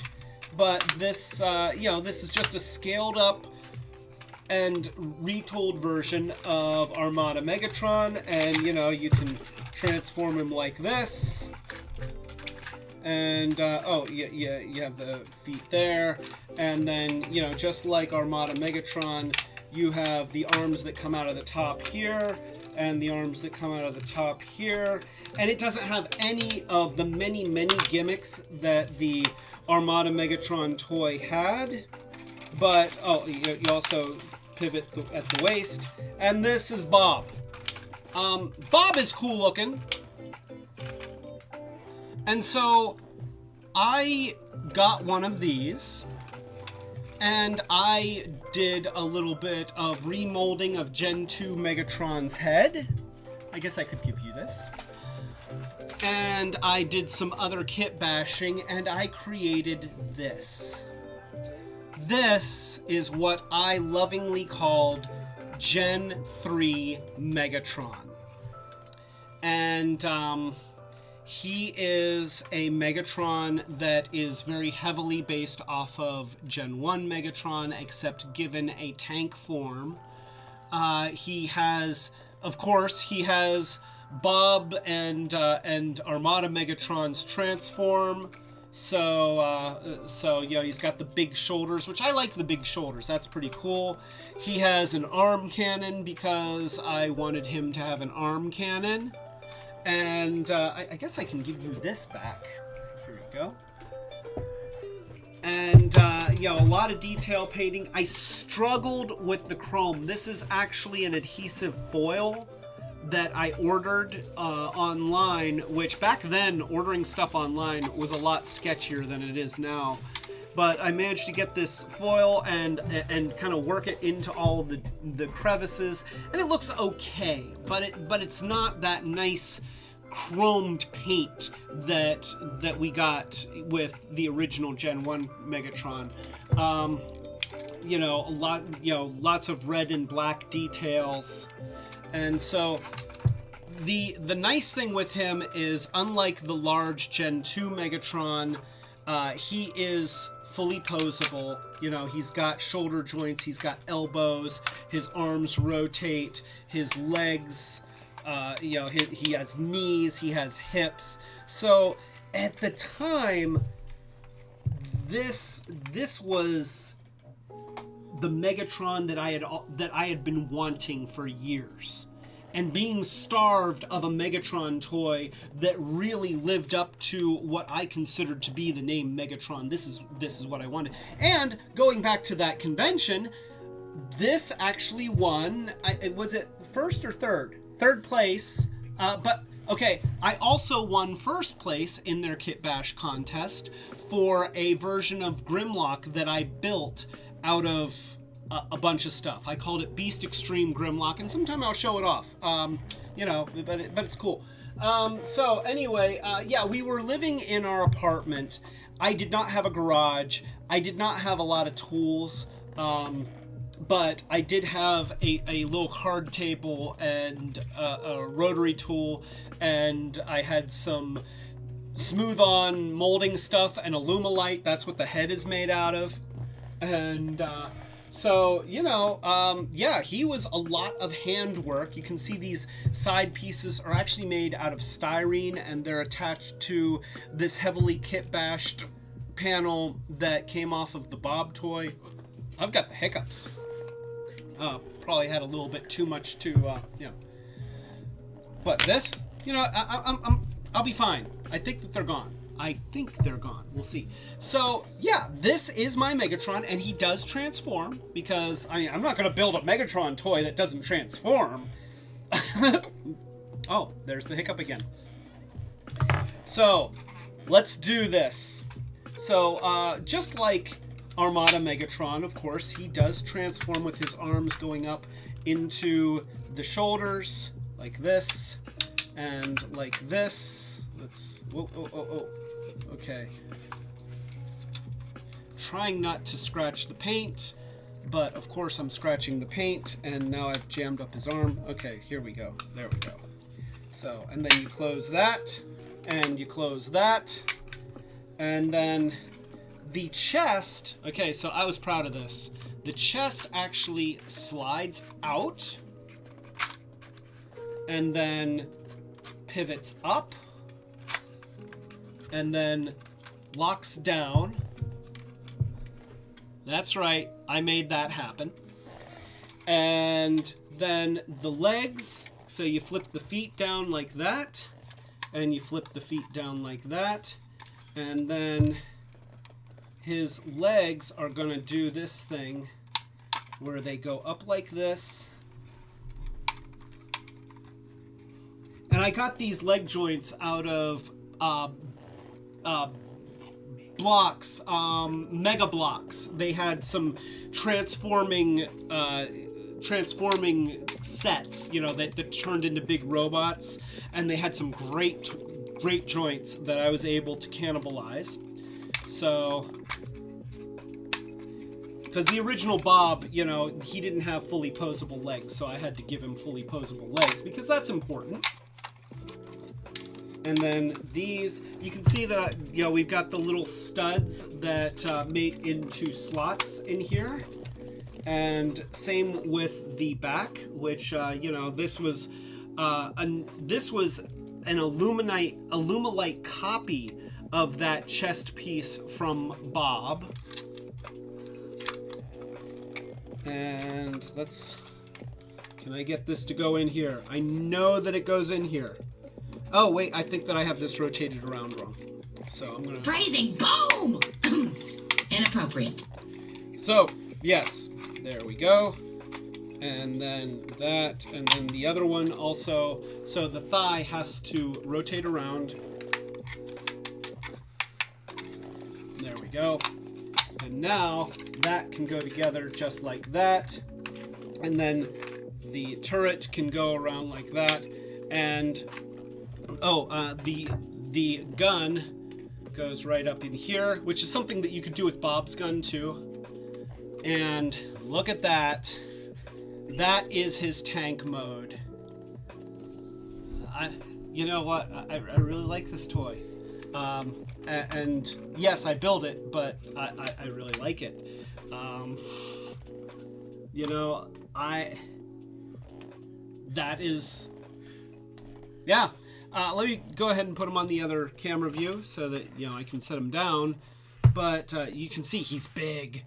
He is big, and you know, I do like the colors. You know, even though you know, it's very Gen 1 sort of. Even though Megatron in Gen 1 didn't have a tank mode, but you know what? Maybe he should have. So that is Gen 3 Megatron. A labor of love. It took me many months to build him, but yeah, that is. This is how I've spent my time when I didn't have to fix my cars all the time. So, yeah, that's a nice surprise. I didn't realize that we were going to talk about my Kitbash history, but yeah, Gen 3 Megatron. Yeah, I would still love to see them do a masterpiece of Gen 2 Megatron. So. Oh, and also, so here's another thing that happened at Iacon 1. At the same time, they were doing the Beast Wars 35-year anniversary. Was it 35 or 25 or 10 years? I don't know. Yeah, I think it might have been the 10-year anniversary of Beast Wars, and that's why Beast Wars was really big, so they had the Beast Wars actors. They had a complete set of the Beast Wars reissue figures that were signed by the voice actors, and they were auctioning them all off. And I of course bid on them, but then it got a little bit high, and I was like, oh, you know what, we're kind of poor, so I'm not going to push it. Well, Monica was having none of that, and she just kept bidding and kept bidding, and I think that you still got all of them for like $90 or something like that. $125 or something like that, which is an amazing value. I mean, it's absolutely amazing. At the time, I was like, oh my gosh, that's money. Can we do that? And she was like, no, we are doing this, and we've got all of the Beast Wars signed. The reissues that are signed by the voice actors, and Monica's going to get at least one of them to show off. So yeah, yeah, and exactly, Christopher. Okay, so Christopher was just saying, to be fair, I think that a tank may be more appropriate than a turns into a German pistol.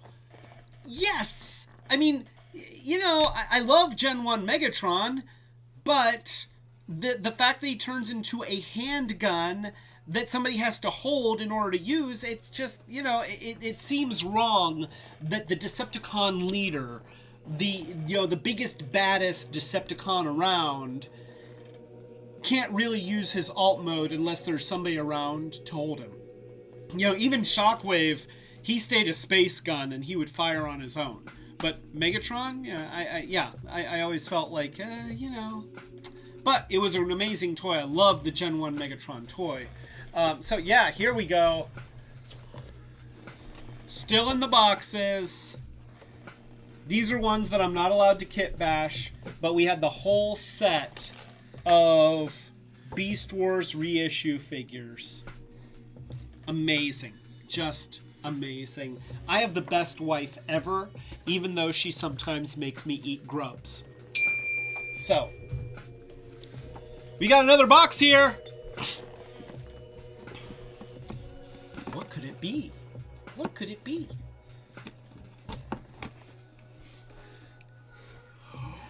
Oh! Okay.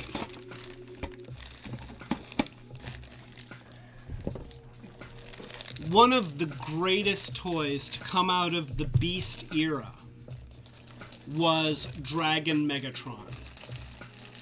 Amazing toy. Just amazing. Looks so good in every form. Yeah, it has that. Yeah, it actually has 3 modes, which is pretty kick-ass cool. But one thing that's even better, arguably, than Dragon Megatron is the blue recolor Cryotek. And we have the missiles here. I'm just going to set those aside. We don't need to show those. But, you know, he's got the firing breath weapon here that, you know, because this is Cryotek.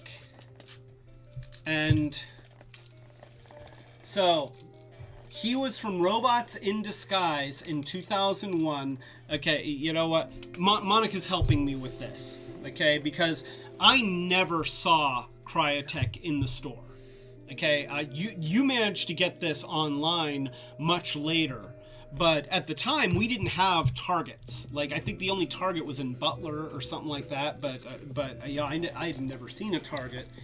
He was a Target exclusive from Robots in Disguise, and you see, you know, he's got this little thing in the back that allows his wings to spread. So, you know, it does that. There we go.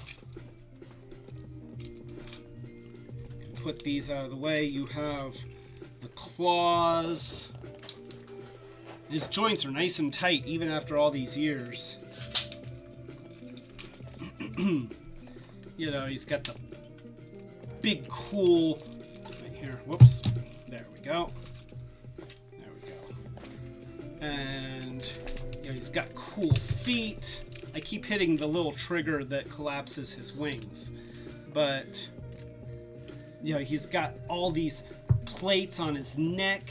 He is just a cool, cool toy. Look at that. That is gorgeous. I love the colors. I just love everything about this toy. It's got the cool segmented tail. You know, he's got this thing. Let's see if we can get a better view on the other camera. Oh, this is a spark extractor tail. which is good to know because that would have been around the time that, well, that actually would have been following the Beast Machines line. So that would have been kind of a Megatron thing, but nonetheless, you know, look at, got an opening mouth. He is just fantastic. There's no way around it. He is just badass. Let's see if we can. Oh, it's hard to make him stand though. And it doesn't matter because he is so cool. He does have a third mode. Let's see if I can do the third mode. Are we going to try and do the third mode? So you fold the legs back. And I think that the arms kind of just go forward like this. It's not much of a third mode, admittedly. Now, I'm not sure that you're supposed to, but I seem to remember that I tended to do this just because it kind of helped. I would kind of hook this little thing that I think is just here as a design, and I'd kind of hook it into the arm. And then there was this thing on the back which actually gets his neck to look up, which is pretty cool. And you can like pull that back and I think lock it into place somehow. Maybe. Oh, okay, I see. It's got this little lever right here. So you do that and that locks it into place.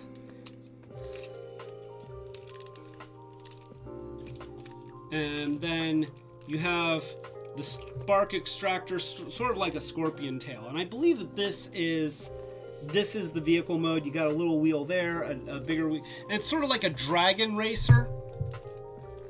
So this is him. Let's go to the other camera view. Yeah. And so it's not really much of a third mode. It's mostly a dragon with wheels on it. But it's still kind of cool. So, you know, I'm going to accept it. And especially since, you know, it's just badass in general. So, yeah, I will take it. Nonetheless, what we're really here for is to see the robot mode, which, the dragon mode, I mean, it doesn't even really need to have a robot mode, but it is a Transformer. You want it to have a robot mode. I would be critical of it if it didn't have a robot mode, but honestly, the dragon mode is so awesome. How often do I really use the robot mode? Not much. So he is a straight up repaint of Dragon Megatron. But, you know, I guess this would have been Transmetals 2 Megatron, if we want to get specific. And Canadian Ranger is asking if I have Polar Claw. I want to say that Polar Claw was the polar bear.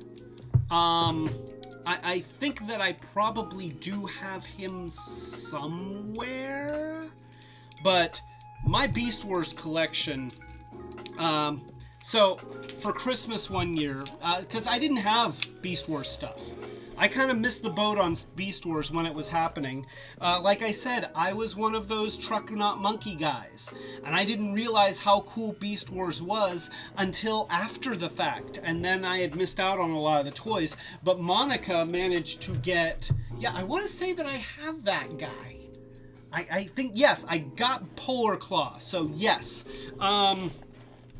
But so one Christmas, Monica surprised me with like 3 or 4 eBay auctions of lots of Beast Wars stuff. And I suddenly went from having almost no Beast Wars to having massive Beast Wars. And, you know, they were cheap back then. You know, a lot of people were truck not monkey.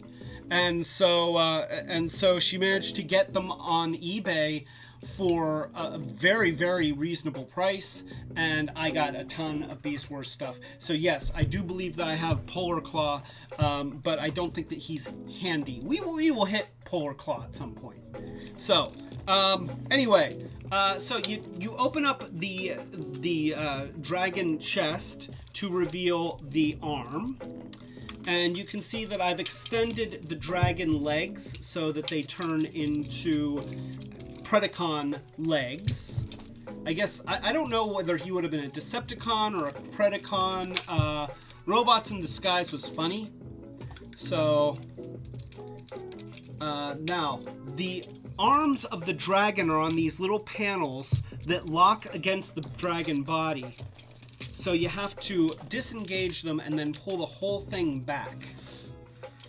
And then the dragon head is going to become an arm, but what you're going to have to do, okay, this is kind of cool. This pulls away to the side like that, and then that allows the other arm to come around like this. And then we have the wings, which are just going to... Here, we're going to move the arms kind of out of the way for a moment.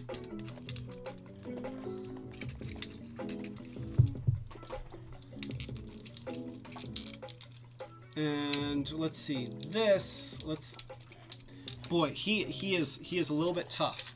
The lower half of the body, then it's on this pivot right here, and it has to rotate around like this.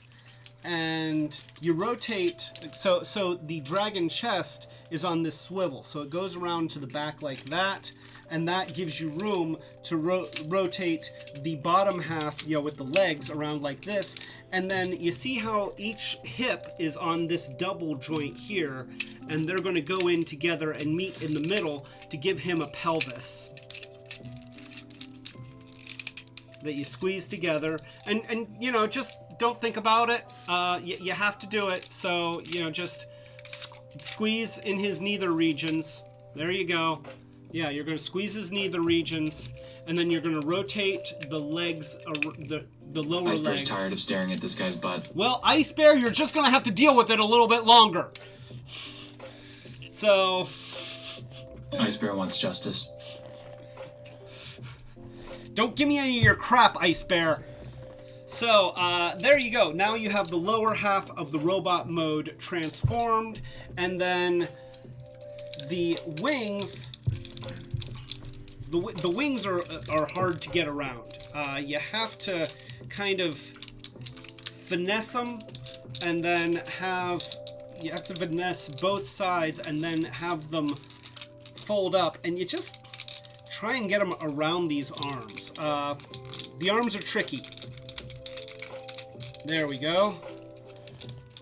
There we go.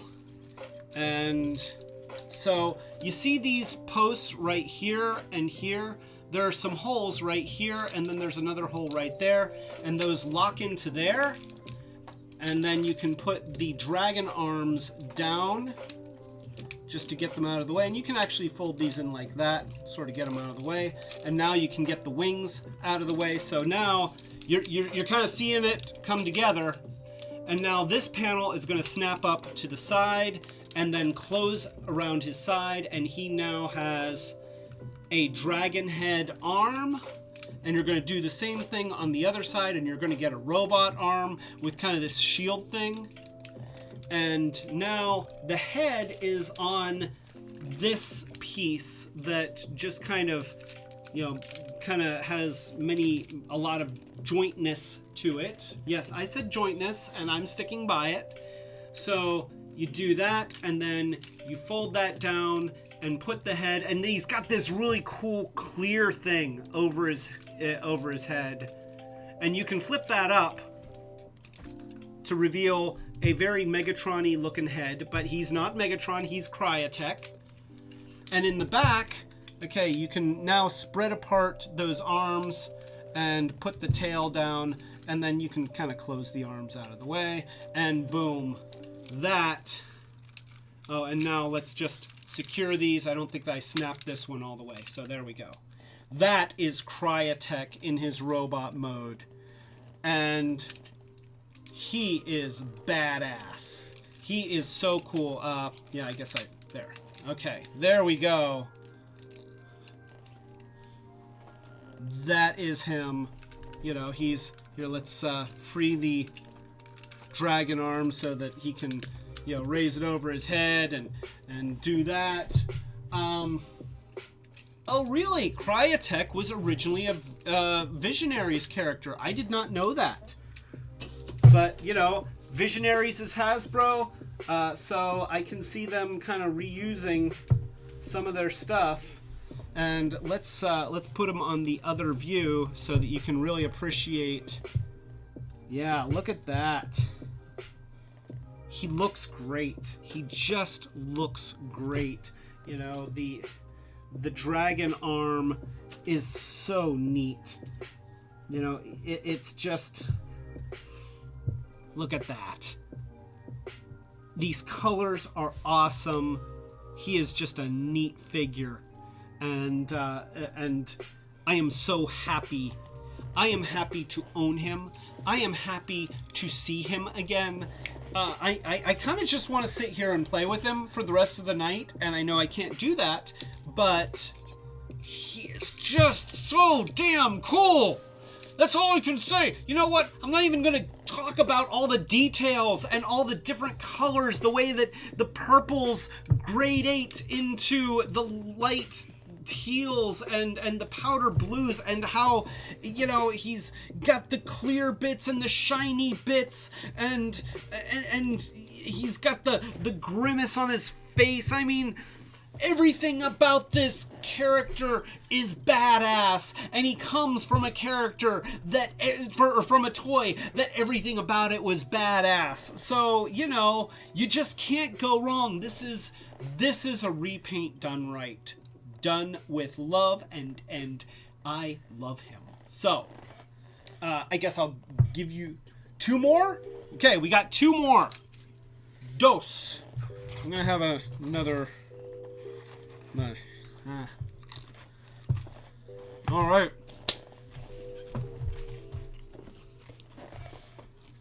So, what do we got here?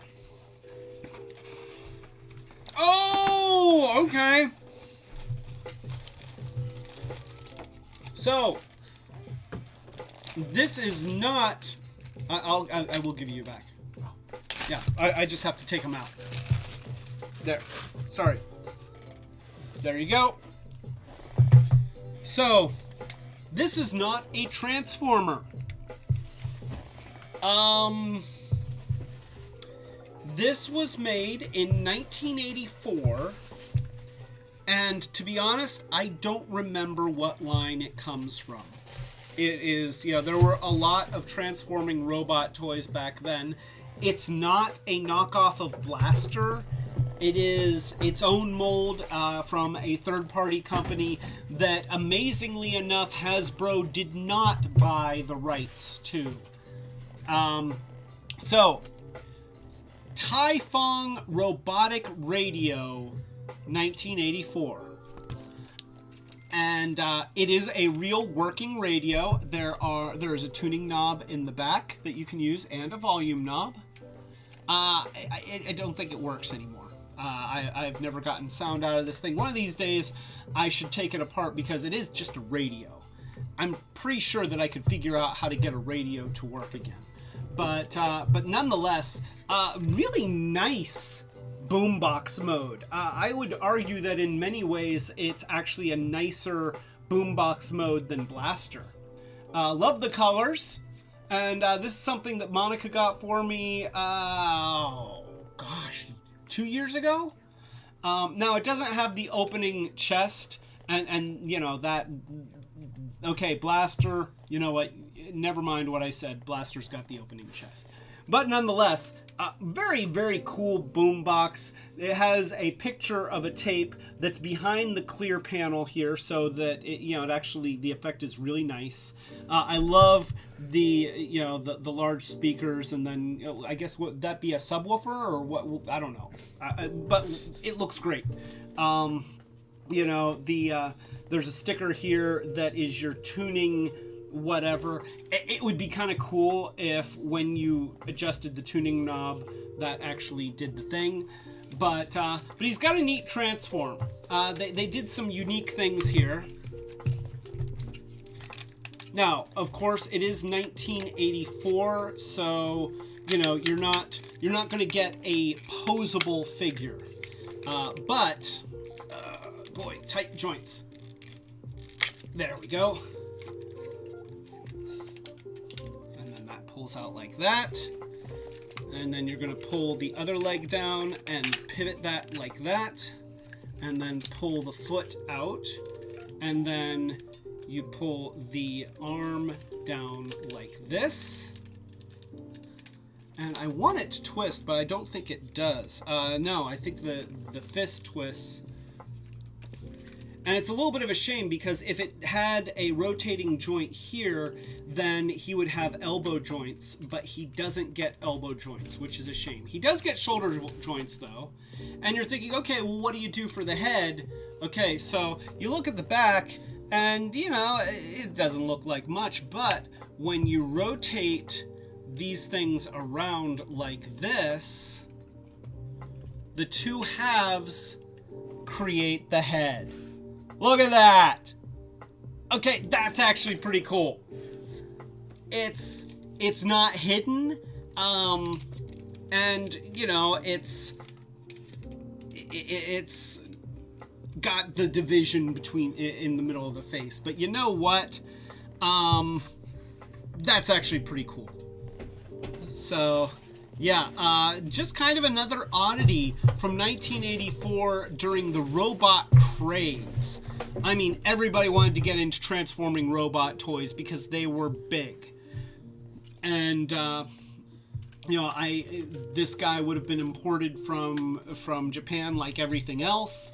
I do still love these arms. They are, the fact that they do have these joints here. I just wish that I could rotate them, but it's a 1984 toy, so you get what you're going to get, and you're happy with it.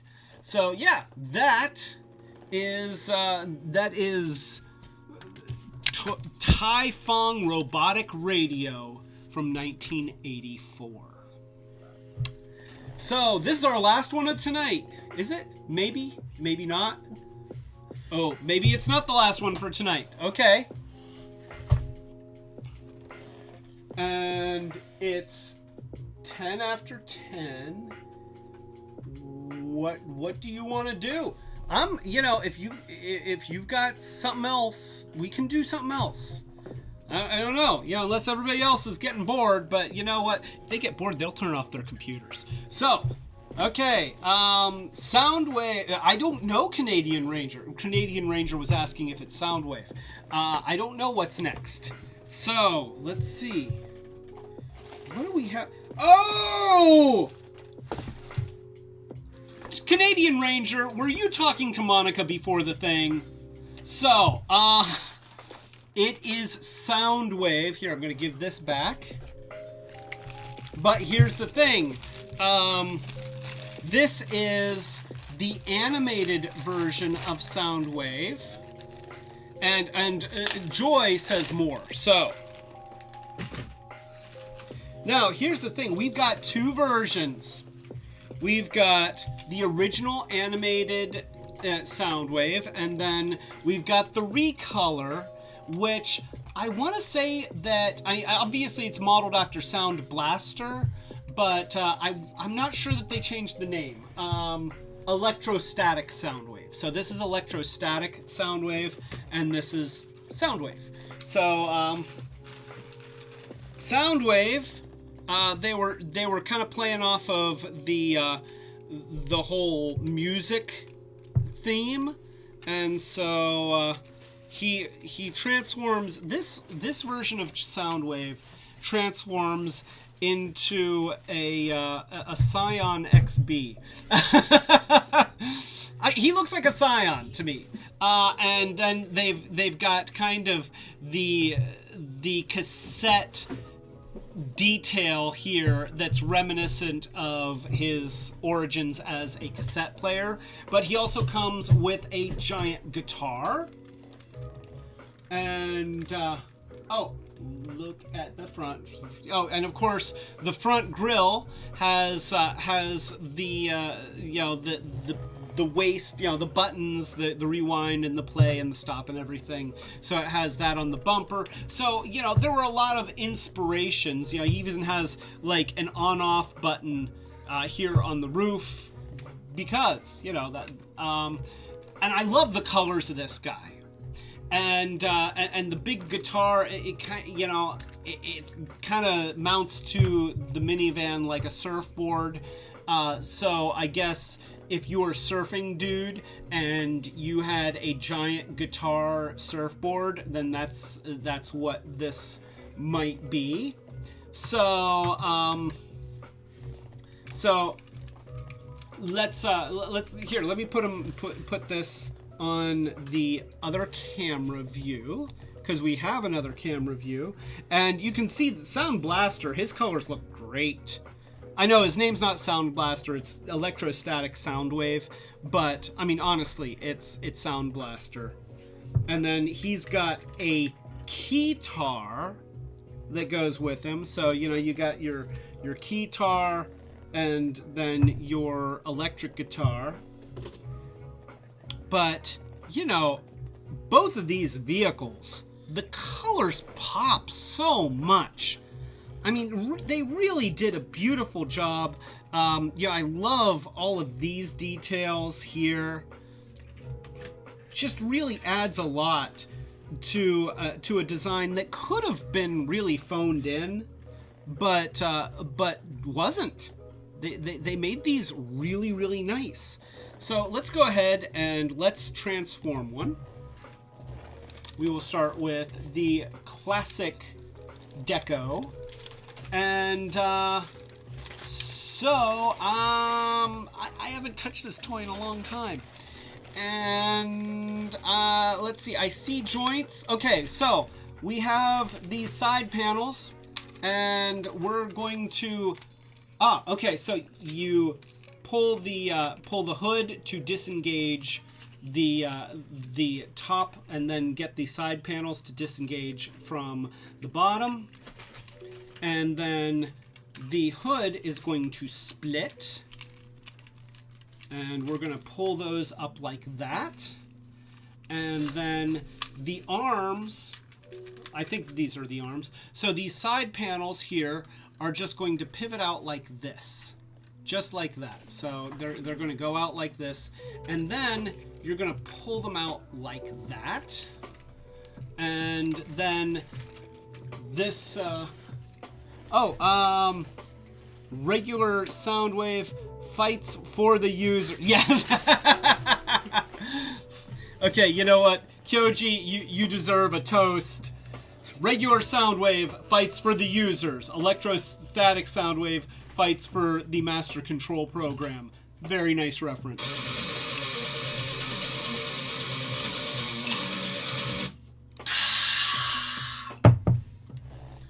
That actually feels really good. My throat's starting to get raw. So this panel here is going to fold up, and look at that. We've got that nice reminiscent Soundwave chest. And then the front of the car becomes the legs. And that happens somehow. So if you fiddle with it while on live camera and just keep talking, then eventually you'll rotate the pieces around enough that they sort of start looking like legs. Maybe.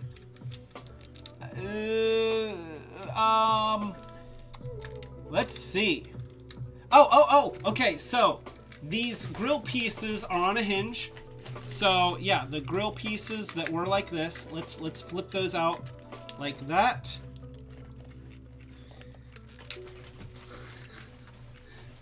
And so I believe that's a foot. I'm hoping that that's a foot. And then you've got this. Monica's showing me pictures. I feel like that's cheating. This might even be a knee joint. So you've got this thing here, which is the roof panel, but it also pivots around. Okay. So here we go. I've figured it out. So once you pivot these out of the way, this actually becomes kind of a knee joint, and then the roof of the vehicle goes like this, and then this folds down like that to make a leg, and we're gonna have that face the back just like that, and then we're going to fold this leg like that, and we're going to put the roof like that, and then we're going to pivot this around this way, and once again take that knee joint and we're going to fold that down like that, and that gives us the other leg, and then the whole lower half of the body rotates around, and now we can take this and push it flat up against the chest, and then we've got hands that come out. There we go. We got little hands that come out. And, you know, this is kind of odd. This is sort of an animated thing, but he doesn't have fists. He has actual hands. So you can see those, actual hands. And we'll put those like that. And then the arms are going to go down like this. Now we still need the head. So once we have that, you can just grab this with your fingernail, and I feel like the chest is supposed to kind of go up or something. Am I wrong? Yeah, it is supposed to go up or something. So, let's do this.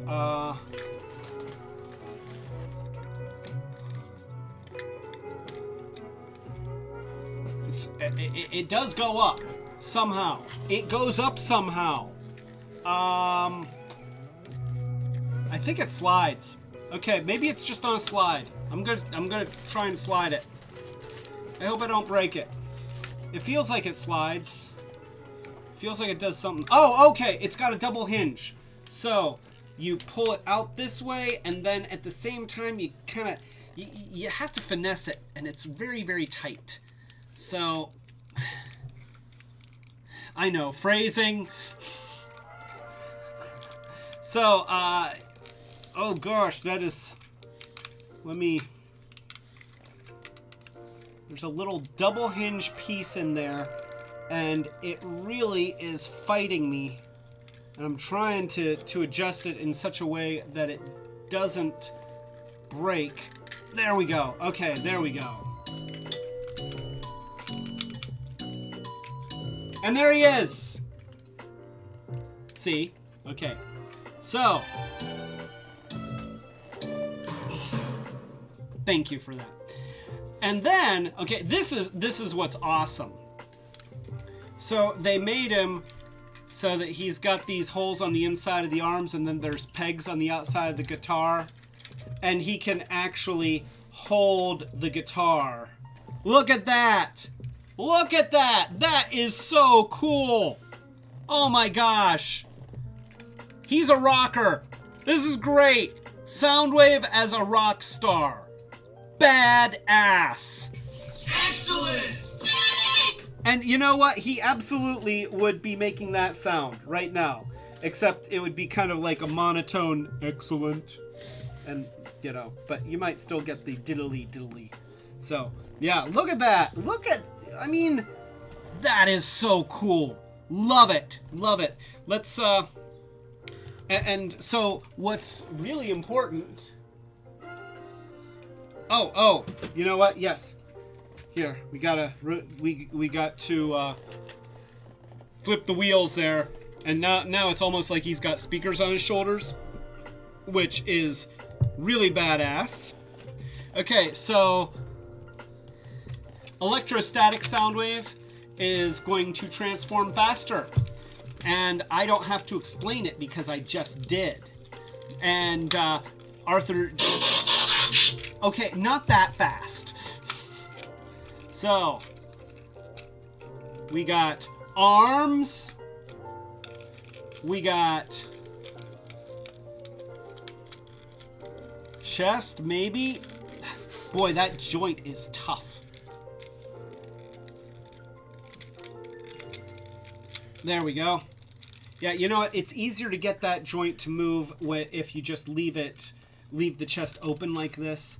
And see, that's another thing that's cool about this. Wait a minute here. Okay, you can open the chest. You can't put, there's nothing that goes in there, but that's still cool that is part of the transform. And I know that they did that on purpose because they know that the Gen 1 fans like me are still going to want to open up Soundwave's chest and, do that. So, my hat's off to the Hasbro designers for working that into the transform. So now we've got this guy here like this, and then we pull out the legs like this, and we flip them around. Oh, his leg comes off, and then you snap it back together. There we go. And we rotate around that front. Yeah, that's... You rotate around that piece right here like that. You rotate this piece around like that. And then you fold that around like that. And fold that around like that. And...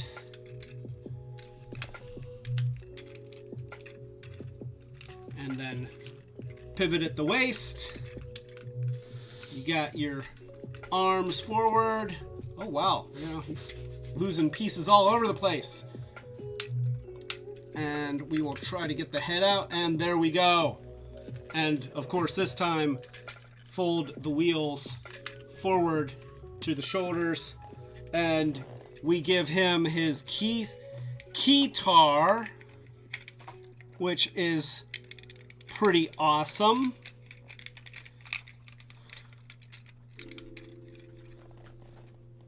So there you go. And oh yeah, I'm not gonna forget about that. I may have had quite a bit tonight, but I'm not gonna forget about the instruments. So yeah, look at that. He is so cool. I love this design.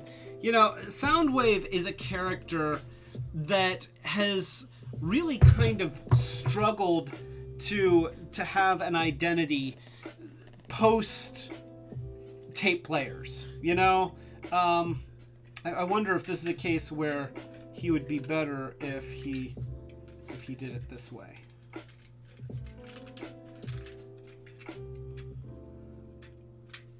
There we go. No, stop putting him down. There, okay. And there we go. So, alright, there we go. So we've got two really badass Soundwaves here. They look great. I really love this camera view too. That actually looks really cool. I feel like I'm going to get a kick-ass concert.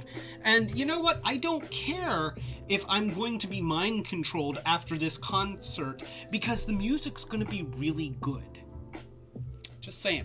So, of course, if you're going to have Soundwave is not complete without Laserbeak. So, the guitar transforms. You got some little Laserbeak feet here, and I feel like there's a little bit more to it. There's, maybe there isn't. Maybe.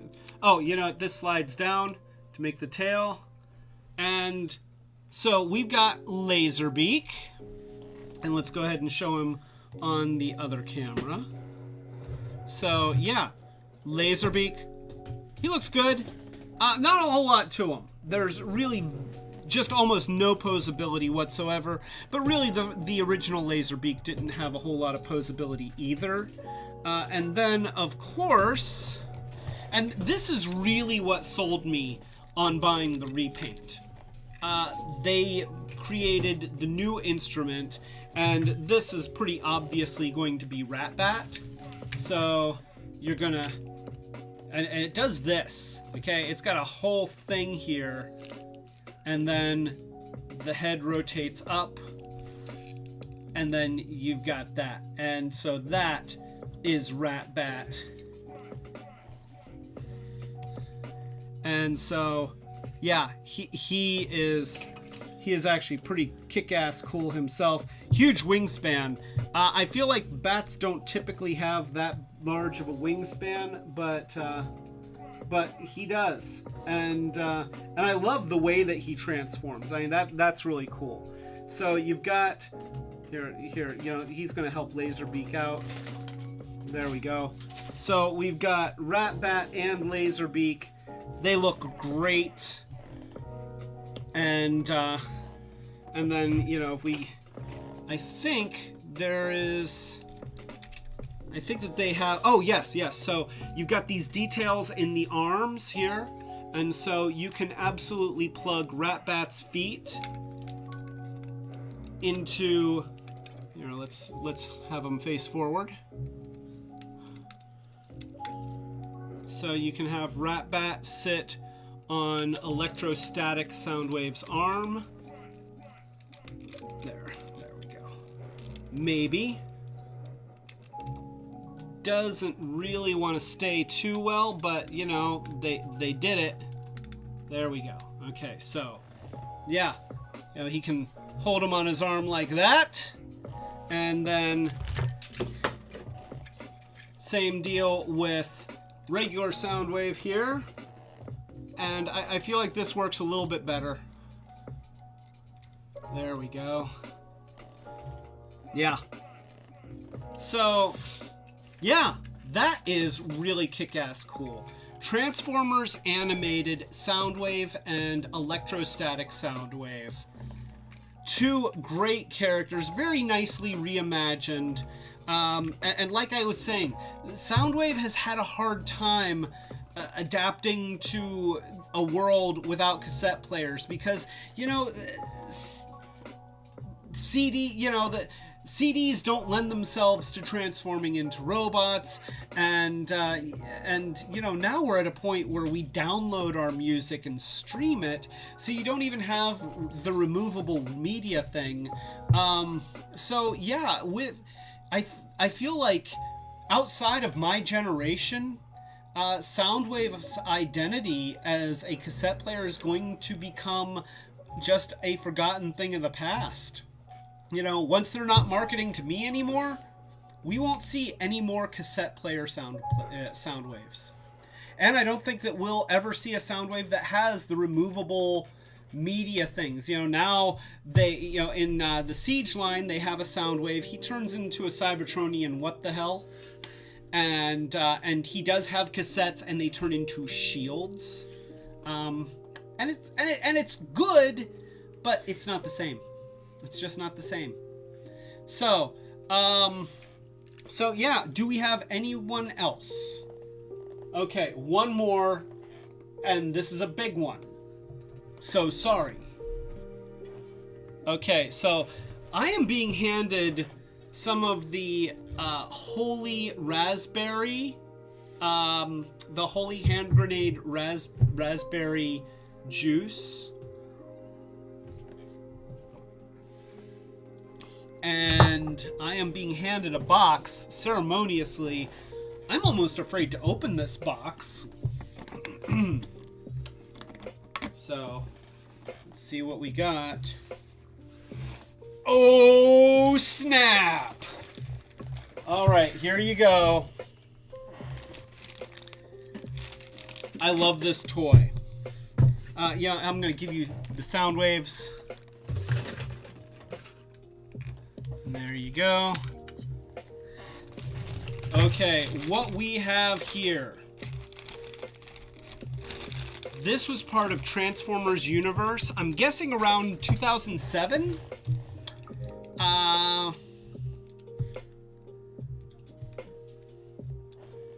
2003. Transformers universe, Target exclusive. He was a repaint of Big Convoy. He is. Dudley, do you want up? Okay, wait here. Let me put my sweatshirt here. Okay, you can come up. Okay, Dudley, you want up here? Yeah. I know you want up here, so, just do it. There we go. There we go. Can I have your tail? No, I can't have your tail. Can I have your tail now? No? Okay. Can I get your tail now? No? Okay. It's amazing that he doesn't murder me in my sleep, but then he wouldn't get fed. Well, okay, he could eat on the body for a while, but sooner or later it's going to start to stink and he's not going to want it anymore. And I happen to know that he doesn't like his food unless it's cut into little tiny bits. So he's not going to do that himself. So anyway, this is Nemesis Prime. And even though there have been many, many versions of Nemesis Prime, and I realize that this is a repaint of Big Convoy, but I've seen the pictures of Big Convoy, and he's got nothing on this guy. He is just an amazing combination of colors that are subtle in the way that they contrast each other. He's got these tan bits that aren't quite brown, aren't quite white. He's got the red and the dark blue, and he is just badass. The blood stains on the tusks, the cannon in the back. Yes, he is a shell former. He is the quintessential shell former. Okay, and I don't mean shelf warmer, okay, as a toy that sits on the shelf. I mean shell former, in that all of the alt mode bits are just kind of hanging off of him, and the robot itself just kind of folds up, and then the other bits just kind of go around him. And if I took all of the pieces of his alt mode off, I could pretty much assemble an entire elephant, and he would just be a robot without all the extra kibble. That being said, that elephant would be badass. And oh yeah. And let's not forget, Monica was just reminding me, and I'm not going to forget this, let me tell you. You open up the chest here, and this is the first toy that I ever saw this. I know that this has been done in subsequent years, but he has a dead matrix. Look at that. Yeah, it's that cool. And it's got this red translucent jewel in the middle, and of course he can, this one was made in such a way that he can actually hold it, and it doesn't split. The Masterpiece one splits, but he can still hold it, and he can say, darken our brightest hour, or something like that. Destroy our brightest hour. I don't know. What would he say? Whatever it is. I guess I can close up the chest. So, we'll just close up the chest here. There we go. And then we'll put the dead matrix in his hands.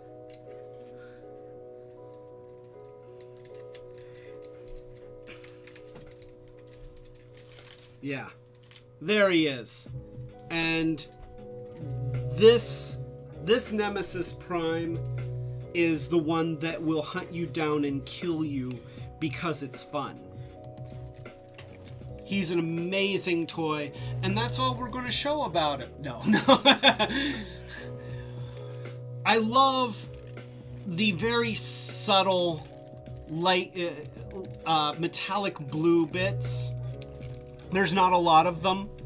I love the silver. I especially love the red. You know, the colors really, really work in a way that other versions of Nemesis Prime have been less impressive.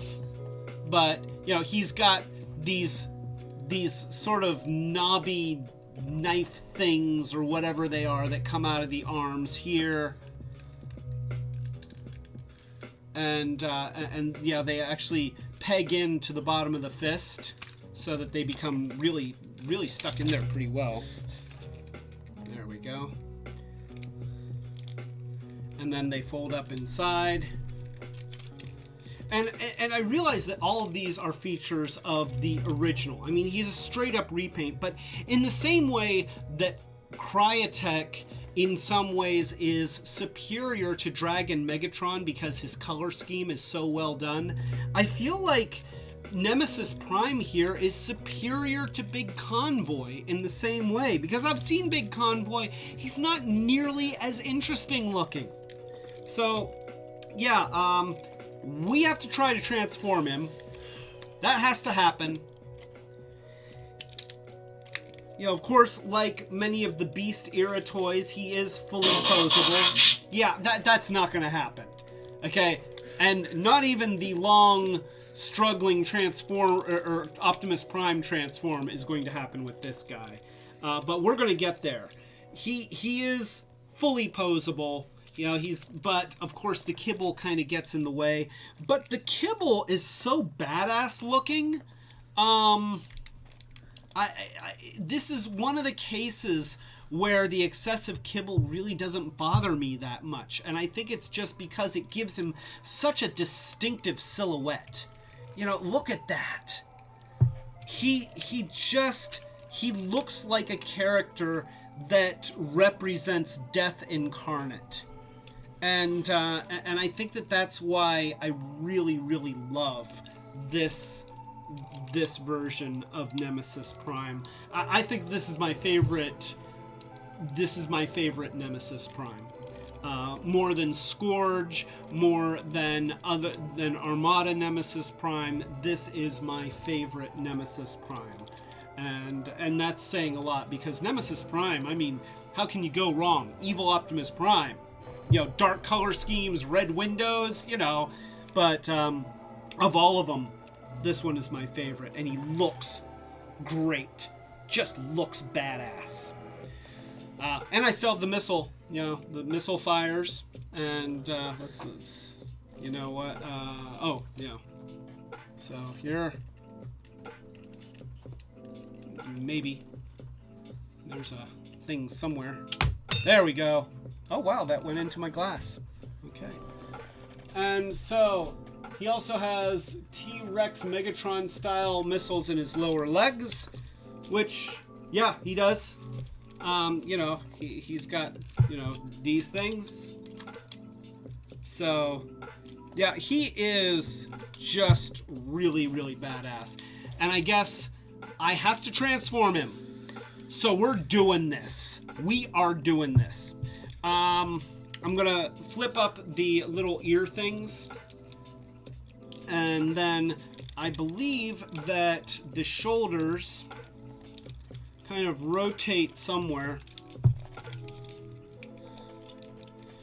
and the feet do something. I'm not going to describe this process because I honestly don't know what I'm doing. I'm just trying to figure it out while I talk to you. Oh yeah, these are where the Megatron missiles are, so those fire out. Yeah, and they really are just like Dinosaur Megatron's missiles. And so we're going to bring down these elephant feet, and the feet are going to rotate somehow. But not like that, because we need to have... Okay, so he's going to have to pivot at the waist. The way that I'm seeing these parts, he has to pivot at the waist, because you got an elephant trunk here, and you've got the legs here that face this way, and this is part of the side of the body. So in order to make that turn into an elephant, then he has to rotate like this. So I feel confident about that. And then let's go ahead and I guess we've got the shoulders are able to do this. I don't know what that does for us, but it's obviously part of the transform. So I'm gonna do that for now. And then we've got the head, and I feel like I can probably, well, okay, we've got a butt. We've got a butt here and a head here, and that can't stay like that. So we need to rotate this around. It has to be able to rotate around. You're getting to see my problem-solving process.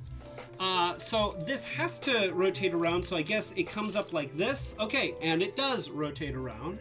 So, yeah, that goes like that. And then we've got the elephant face, and that's going to go on either side of the trunk here. So let's go ahead, and I think that this can go down a little bit more. And then we're going to put the elephant head, and it's more of a mammoth. I keep calling it an elephant, but it's really not. It's a mammoth. Okay, and so I think that these arms are going to go behind here and go into the body. I think that's what's going to happen. Maybe. No, they have to go something like this. Well, there's these pegs here. You see these pegs? And there are no holes in the forearms, which means that these pegs probably engage the fists. So I'm going to put the fists onto those pegs.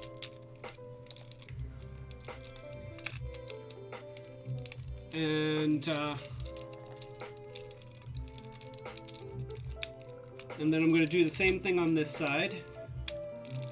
There we go. And then the cannon has to go down on his back. It has to, because the tail's right here, so the cannon has to fold down. And then you have these pieces, which are able to rotate around 360 degrees. So I think, yes. Okay, so I think if I rotate them enough, I can pretty much make them make up the back of the mammoth. Okay, this is actually working. We're making progress here. Oops. So you can accidentally fire the missiles, and that's important to do. And you can also have one of the mammoth legs come off. I'm going to snap that back on. Even though it'd probably be easier to transform him with it off and then add it after the fact, but I feel like that's cheating. Thank you. Thank you, Mystery Claw Hand. So we're going to snap that right back in here, and we're going to see if we can transform him without pressing this little button. Yeah, right. So, the mammoth legs here. Okay, this is tricky, because you have to get the lower legs around here, but these have to kind of do that. So you have to pull these out towards the back, and then fold the lower legs of the robot like this, and then have the mammoth legs kind of covering over the feet. And I bet that there's some place where these peg into something. There should be some kind of a peg in something. Okay, so the front mammoth legs have these holes right here, these square slots, and you see these little tabs right here.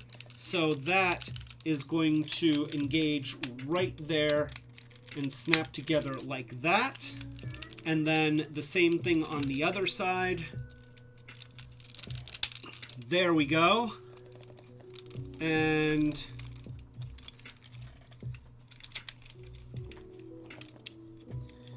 And then we've got... So we got these, the lower legs, and they've got kind of a double joint thing. So you just tuck them in, and you have to take advantage of that joint. But once you got it in the right place, then these side panels will kind of line up with the other mammoth panels, and you can get that tab to go underneath that front leg and cover that over. And then at that point, things really pop apart aggressively. Okay, so you've got a mammoth foot there that snaps on there like that, and then this, and we fire this yet again because reasons. I am losing pieces right and left of this guy, and there we go. Okay, so this, just stop it, motherfucker. All right, so this snaps back on here, and I have to reattach it without pressing that button.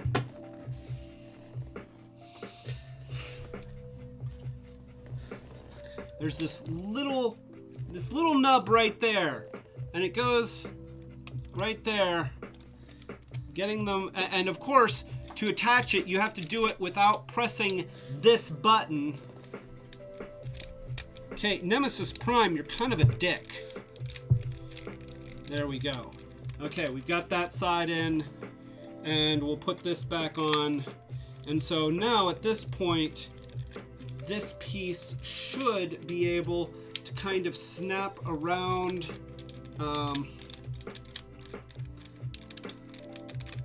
And it's just a matter of finessing those back legs until the different panels engage.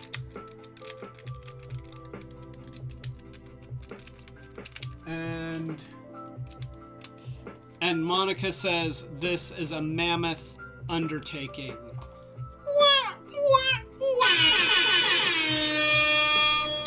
Well, thank you for that, Monica. We certainly couldn't have had this live stream go without that joke. And the arm came off. I'm getting assaulted.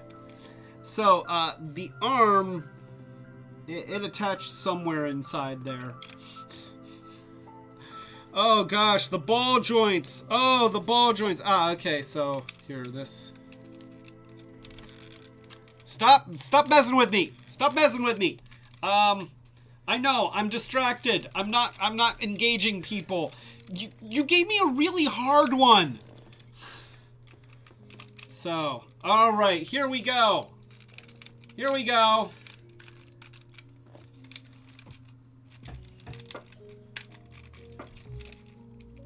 And for lack of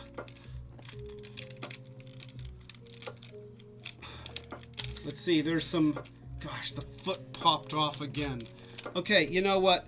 I'm getting frustrated with this thing. There. Okay, so you've got a little peg in the back of the back foot that goes into the hole in the butt. You've got another one on the other side that does the same thing. And then you kind of finesse it to where the panels interlock with each other.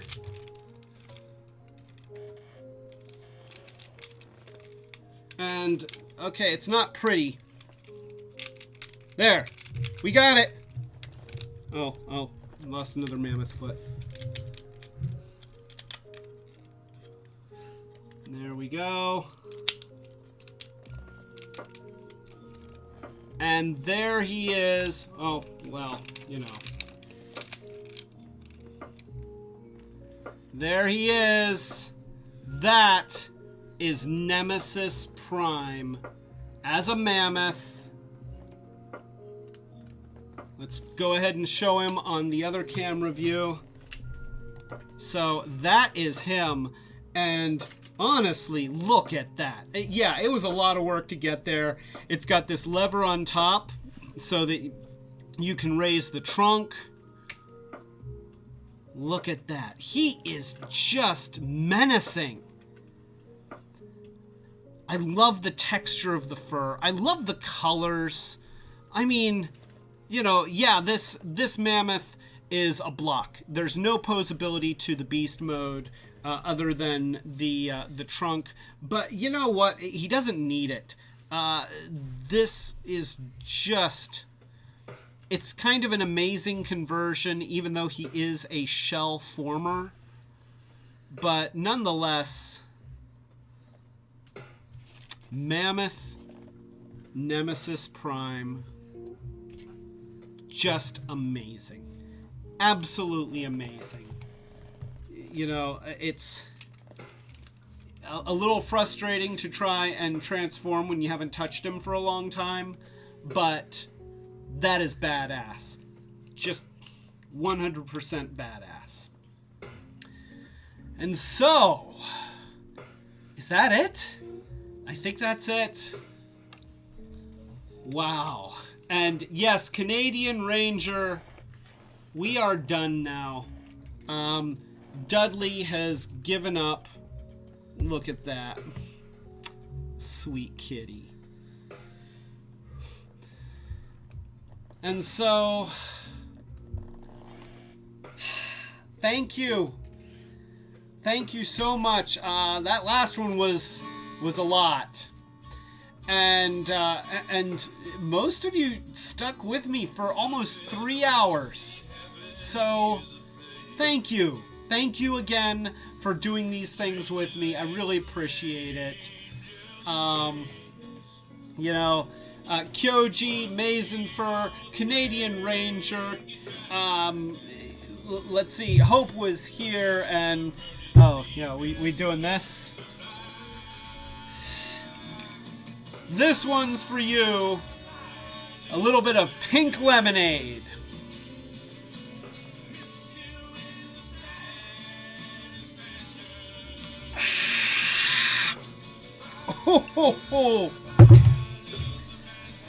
Christopher Remley, thank you for joining us.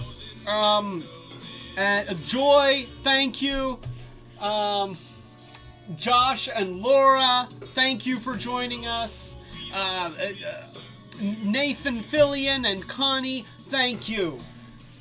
It means everything to me that you guys came and you watched my silly little live stream and watched me struggle with some challenging toys, or at least one really yes, it's watermelon flavor. Yeah, it's watermelon flavor lemonade or whatever. So, thank you. Have a wonderful weekend. Have a great Friday night. And I will see you next week.